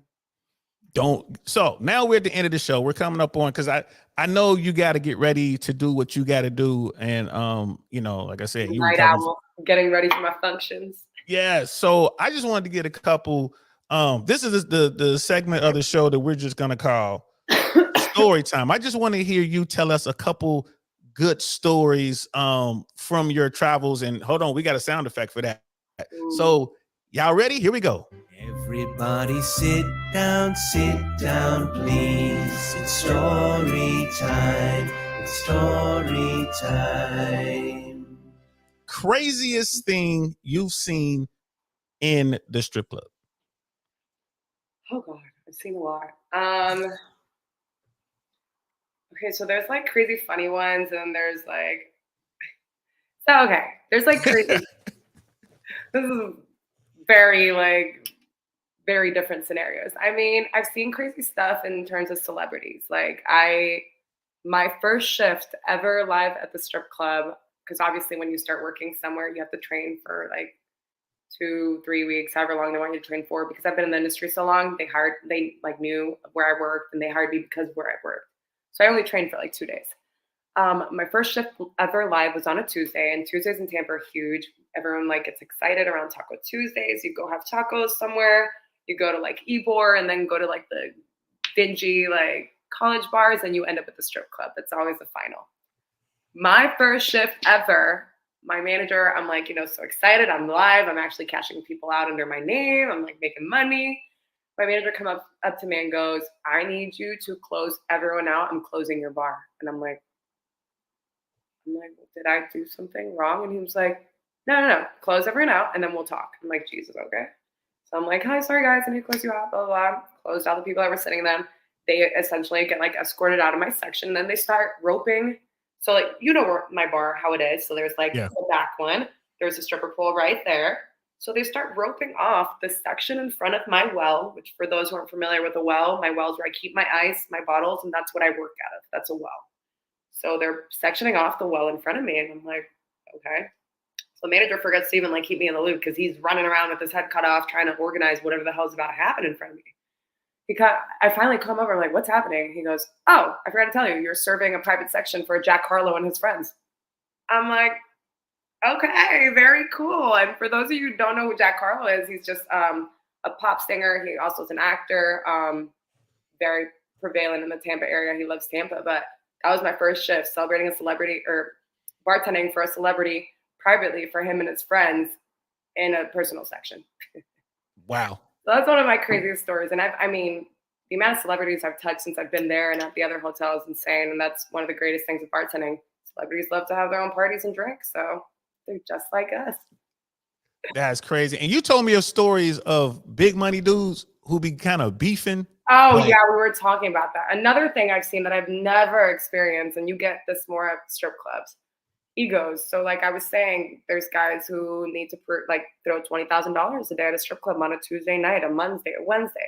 They're trying to prove a point, like, you know, word travels fast when you have big money in a city like Tampa, because like I said, people want to associate themselves with those kind of party groups and high roller groups, because those are the groups that get access to stuff. So another thing is we have a lot of like social media beefing in Tampa over who has the most money, who doesn't, whose wife or whose husband bought a section for who, all that stuff. So we had two guys come in one day who were beefing, and they were in opposite sections of the strip club.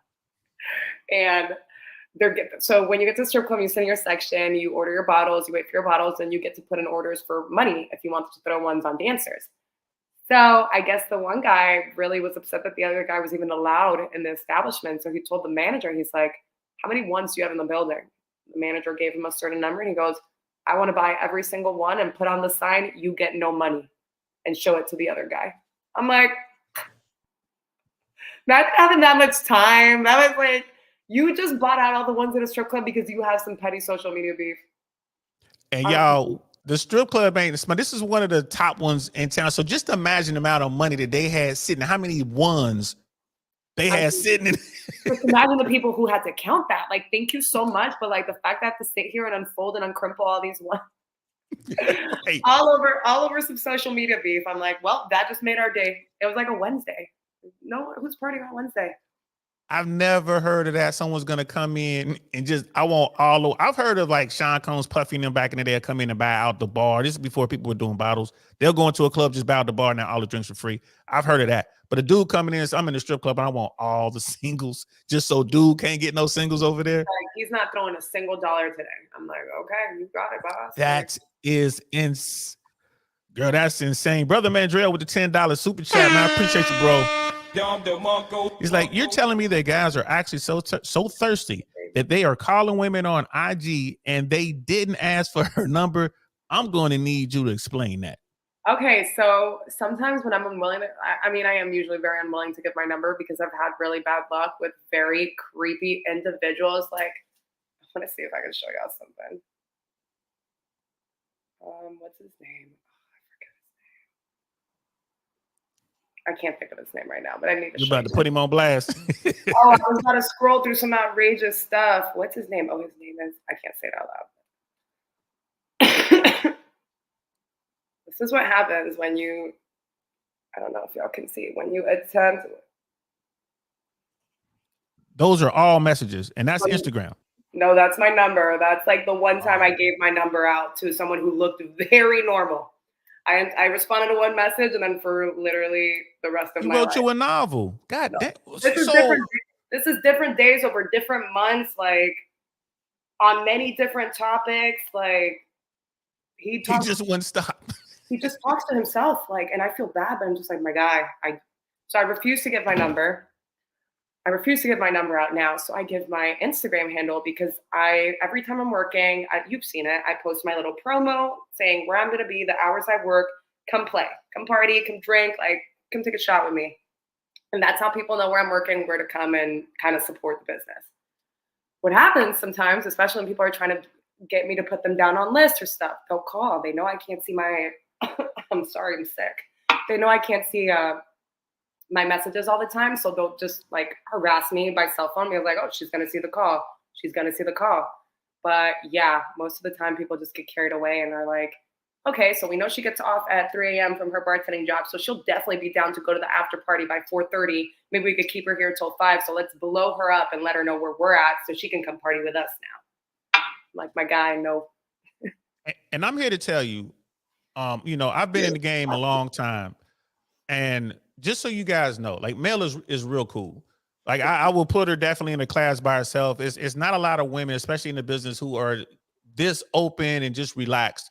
And even when when we finally exchanged our numbers, I was like, yeah, I just want to make sure I'm not trying to spam you because we're working on some stuff. And I'm trying to get Mel to work with us on some stuff. And she was like, nah, go ahead, just hit me up because she knows his business. But Mel is real cool. And for a guy to be hitting her like that, that's insane. Yeah.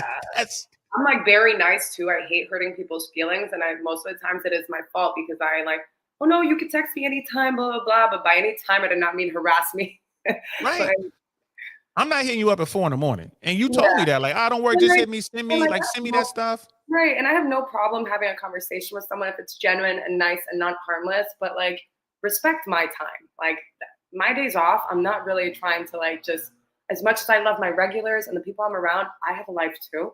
And it doesn't all like have to do with the people I meet at the bar.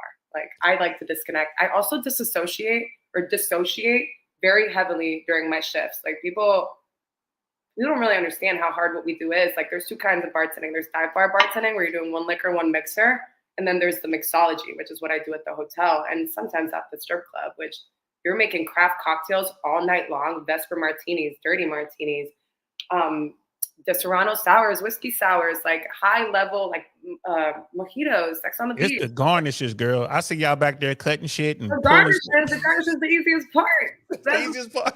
I sling the garnish at the end. That's how hard that drink was to make. Like, it's the fresh juices and fresh syrups, like Manhattan, straight up. Do you want it on the rocks? Do you want me to smoke it? Like, oh yeah, I've seen that too. Like Negronis, like all this shit. Like your knowledge has to be so extensive and like it's really hard to keep everything composed during a shift. So when I have someone screaming in my face because their drink is not immediately where they need it, I'm like, nope.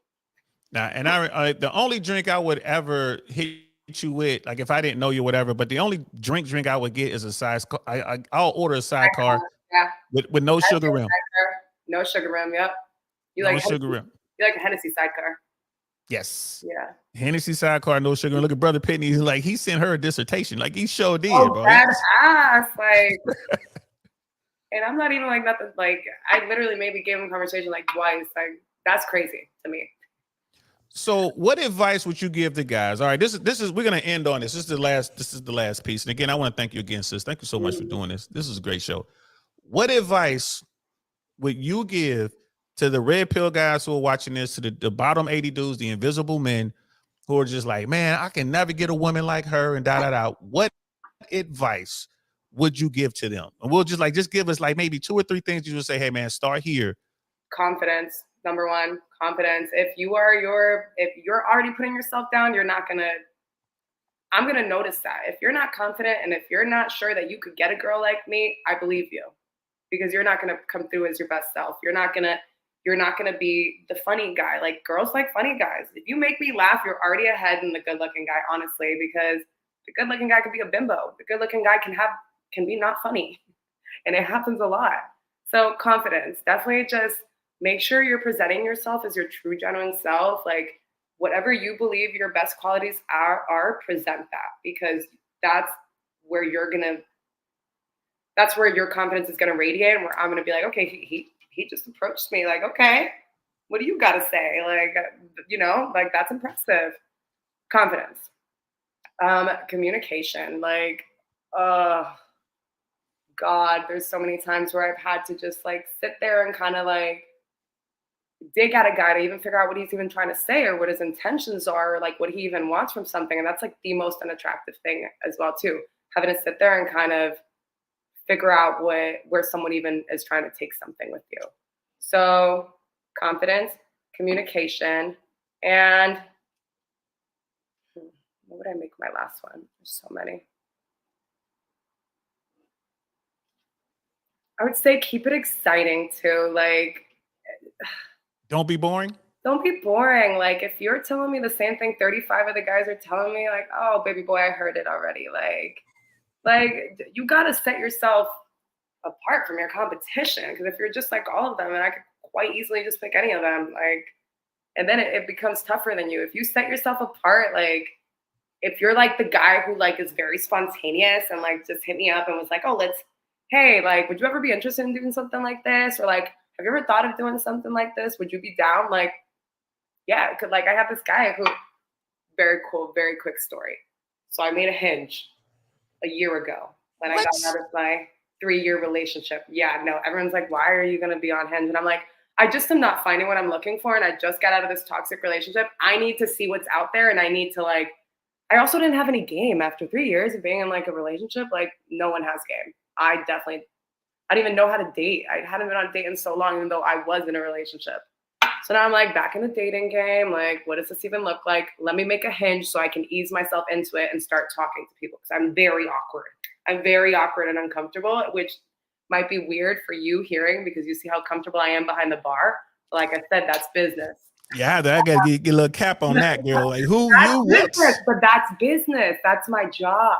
All right, I'll give you a pass. I'm not, that's not just like me. That's not like my feelings and my emotions. When it comes to my feelings and my emotions, I go into my little shell. I get so awkward and uncomfortable and I hate dating. Like having to talk to strangers is so petrifying to me because I feel like I'm easy to criticize. But anywho, next, I made a Hinge and like went back and forth with a couple guys. And finally, one of the guys who caught my attention was like, hey, listen, I'm an artist. Like he draws and he showed me his Instagram pages and his drawings were like sick. It was like, I think they call it realism, where it's just like the images are very, very realistic and vivid. Okay. And he was like, I'm an artist. I've been doing this for a really long time, but I'm transitioning into the tattoo field. I'm certified. I work at this shop. Like I'm starting to like, do work. This is the work I've done on different people. He's like, as a first date, and I completely understand if this would be a no, but would you be down to let me like do a tattoo on you? I said this to my mom and he was like, why are you the stupidest girl I've ever met? And I'm like, you're right. It could have gone very, very bad, but I had just broken up. I needed some excitement in my life. And that is the most original thing anyone has ever said. And he wasn't even that cute. That man said, come to my lair. Like, come to my lair. He said, come, can I put a needle to your skin? And I'm like, yeah, why not? Like, sounds so fucking cool. Mind you, sidebar, I have tattoos all over my body. They're mostly hidden. Like, I'm used to like having tattoos and getting them done. Like I have all this ink down my shoulders, down my back, on my lip, on my arm. So I was like, I'm always been comfortable with getting tattoos. I love them. I will sit in anyone's chair as long as they have like clean materials or, certified and can show evidence that they've been doing that. I'm not just going to let a random who's just picked up a needle do it. So he like created this whole date where he kind of told me what he wanted to like do. And I'm like, okay, cool. This is my style. This is like the placement I would like. Whoa. And he scheduled this or orchestrated this whole date for me. And it was the most fun and the most memorable date I've ever been on. He was so sweet. We like went on a couple dates for a little while, but I had just gone out of a relationship. I was in no place to date anybody. But the guy who was exciting and the guy who was different and provided a different outlook on a date for me was the guy who got the date. Because the guy who's just trying to take me to the 5-star like steakhouse Burns that everyone goes to. No, bro, I'm not trying to go to Burns. But in case y'all want to see the tattoo, it's so hard for me. Yeah, they can see it on the thumbnail too. Like on that thumbnail, there's a picture that picture I grabbed off of Insta. You can see your tats. Yeah. Okay, then there you go. But yeah, you can see your tats. He literally sketched like a little visual of this profile on my face, and he tattooed it on me. And I was like, best date I've ever been on. But he was just different. He was different, and he was funny, and he was confident. He was so. All the red pill dudes want to know though, but did he smash? That's what they want to know. But who's paying for that answer? hey, y'all heard her first. Like, y'all better hurry up because we got to wrap this up. If you want to know if she smashed tonight, somebody gonna have to send a super chat in. And I'm gonna ask you this. I want to ask you this: how important is dress slant style and to you and maybe other women? How do women grade that? Highly important. Oh my God. I'm the biggest believer. And if you look good, you feel good. If you do not, mind you, okay, I'm not talking about always, but like you need to have how you dress is your identity. If you are portraying yourself in the raggedy clothes with holes or dirty clothes, that's who you come off as. You come off as someone who doesn't care about how they present themselves. I always think first impressions are important. You need to look your best to feel your best. Mind you, if you saw me on some of my days off with my sweatpants, my hair tied, no makeup, you'd be like, oh, whoa, look a little different. But I just think how you dress is very showing of who you are and like the stories you tell. Like that's what's up. Because again, whenever I go into the corporate space, people are always like, bro, you must be the man. They let you wear a hat in here. It's like, no, it's just what I'm wearing is acceptable as opposed to the back. Yeah. Got to be put together. How important are accessories on men? Like, do you recognize like if you see a dude with a nice timepiece or some nice shoes, do you notice that? Or is just he's put together, you don't really care about the brand? It'll catch my eyes, but it doesn't speak volumes for me. Like, I'm not the most materialistic person. I can't think of a single designer purse I have. Like, I like shoes. I'm a big shoe girl, but like stuff like that isn't really big to me. Because you could have the fattest chain on you, you could be the fattest piece of shit. Like, like it's just, like sure, it might catch my eye. It's like, wow, that's a pretty watch, but no. But it's not like, oh my God, is that a guys with the Rolexes have gotten curved too, if that's what you're asking. Like, all the time. Yeah. I was just curious how I know dancers can look at a Rolex. I know a bunch of dancers, mostly in LA, that can tell not only that it's a timepiece, it's a fine watch, but they know what brand it is. Like, okay, it's not just a Rolex, but I know that's a Presidential. It's not just a Breitling, I know it's a Super Ocean. I know girls who do that. But the average woman, I would say the average woman, she just sees it and say, oh, that's a cute watch. I mean, also given the fact that a lot of women don't really know what like jewelry, I feel like a lot of women are oblivious to. There's obviously people who are looking for that really understand that. I think it's more of a men thing. Men are the ones that swoon when another man has a Rolex on. Men are the ones that lose their shit when they see a fat chain on another guy. Rarely women don't. I mean, like I said, can't speak for all the women, but like rarely that's not something that I'm like zeroing in on. But there's gold diggers out there. There's girls who like need to see a nice ass watch on a guy to feel like, again, they're going to be taken care of if they're around that man. Huh. That's what's up. Appreciate that.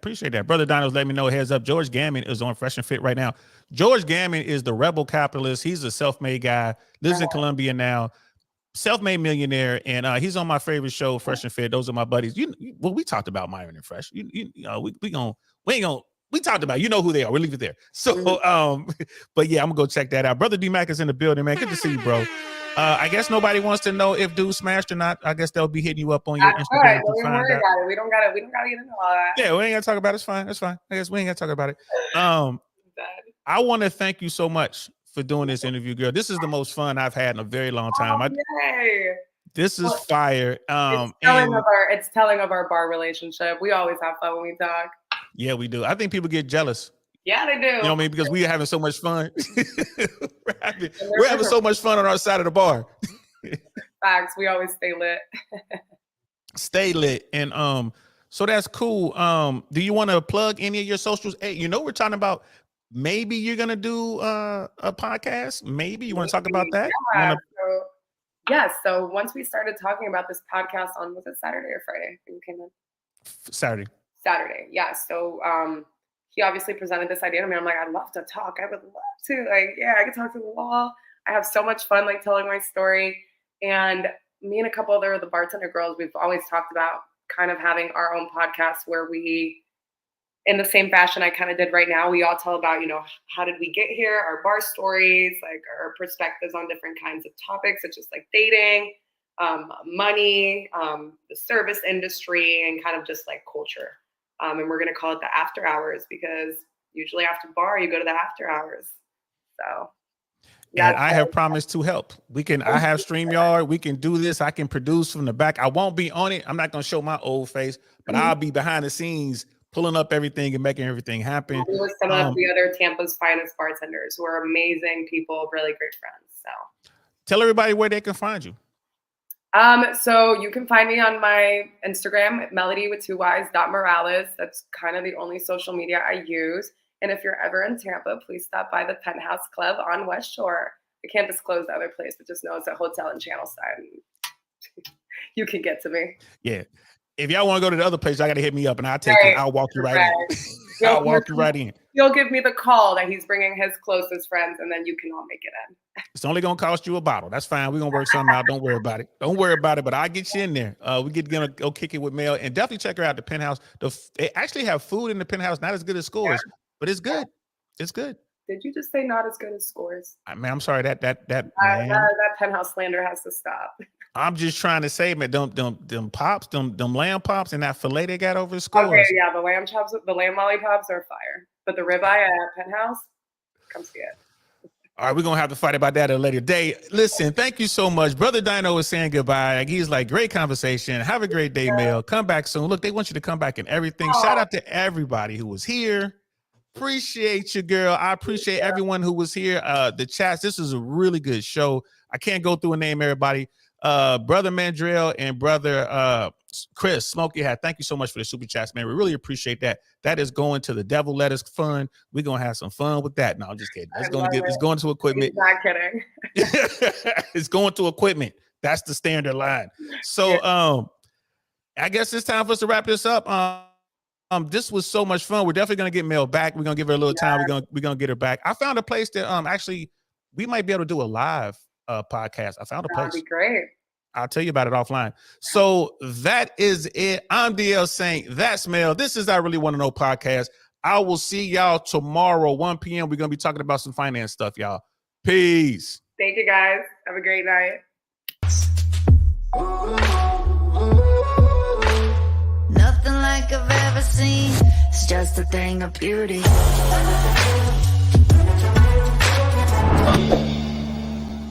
Darn, that's the end.